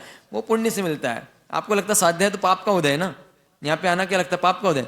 क्योंकि जैसे जैसे आपकी घड़ी के टाइम होता है तो क्या लगता है आपको? भागो, तो पाप का उदय था ना। मर से क्या करो, बंधे हुए घर से, घर में काम करना। समझता हूं ये मजबूरियां किसने दी? ये मजबूरियां पाप का उदय आपका। तो ये बोलते हैं विनय विवेक। विनय विवेक कौन? आजकल किसको पसंद करते हो? आपका लड़का विनय विवेकी हो, जी जी जी जी करे तो अच्छा लगता है, या फिर बोल्ड हो तो अच्छा लगता है?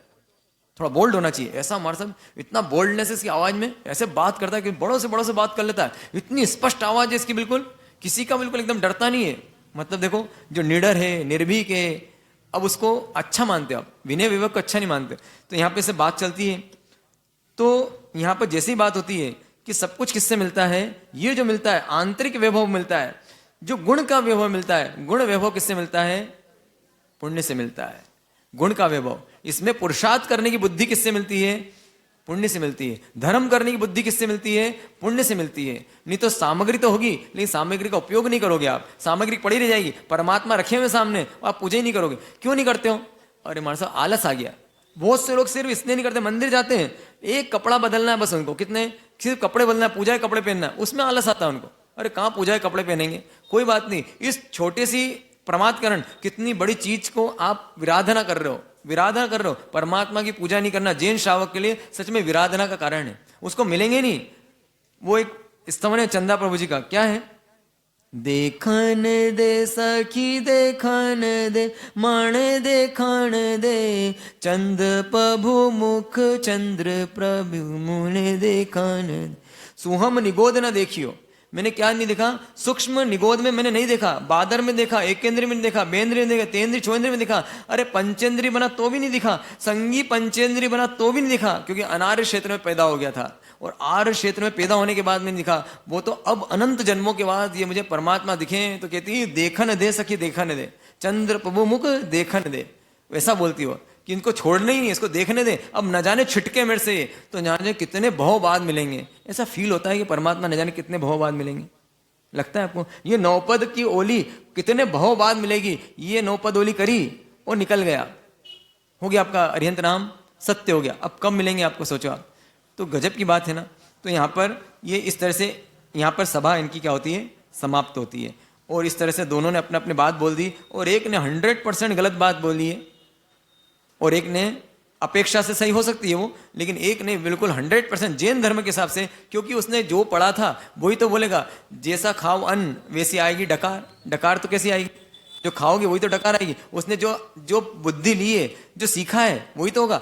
आप क्रिश्चियन स्कूल में भेजते हो उसको, अब वो क्या करता है, ऐसे ऐसे करता है। मंदिर में आके देखते हैं हम बच्चों को, मंदिर में कैसे करते हैं, ऐसे ऐसे करते हो। क्यों करते हो, सीखा है उसने ऐसा।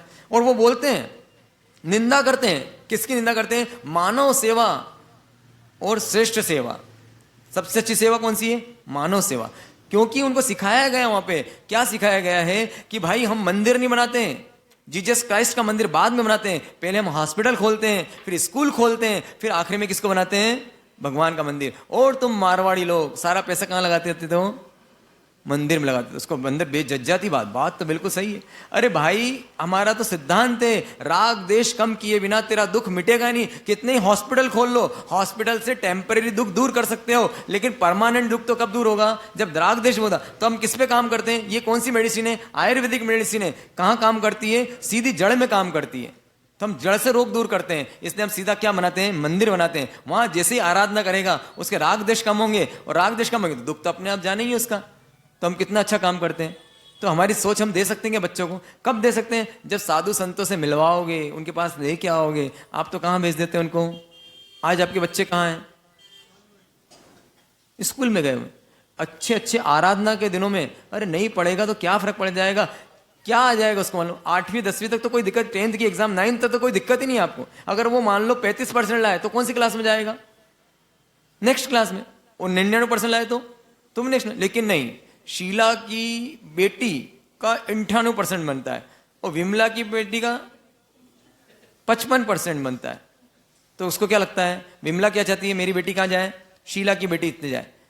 अब घोड़े को गधा बनाओगे, गधे को घोड़ा बन सकता है क्या, खच्चर बन जाएगा। क्या बन जाएगा, अरे जो जिस योग्य उसको वो दो ना।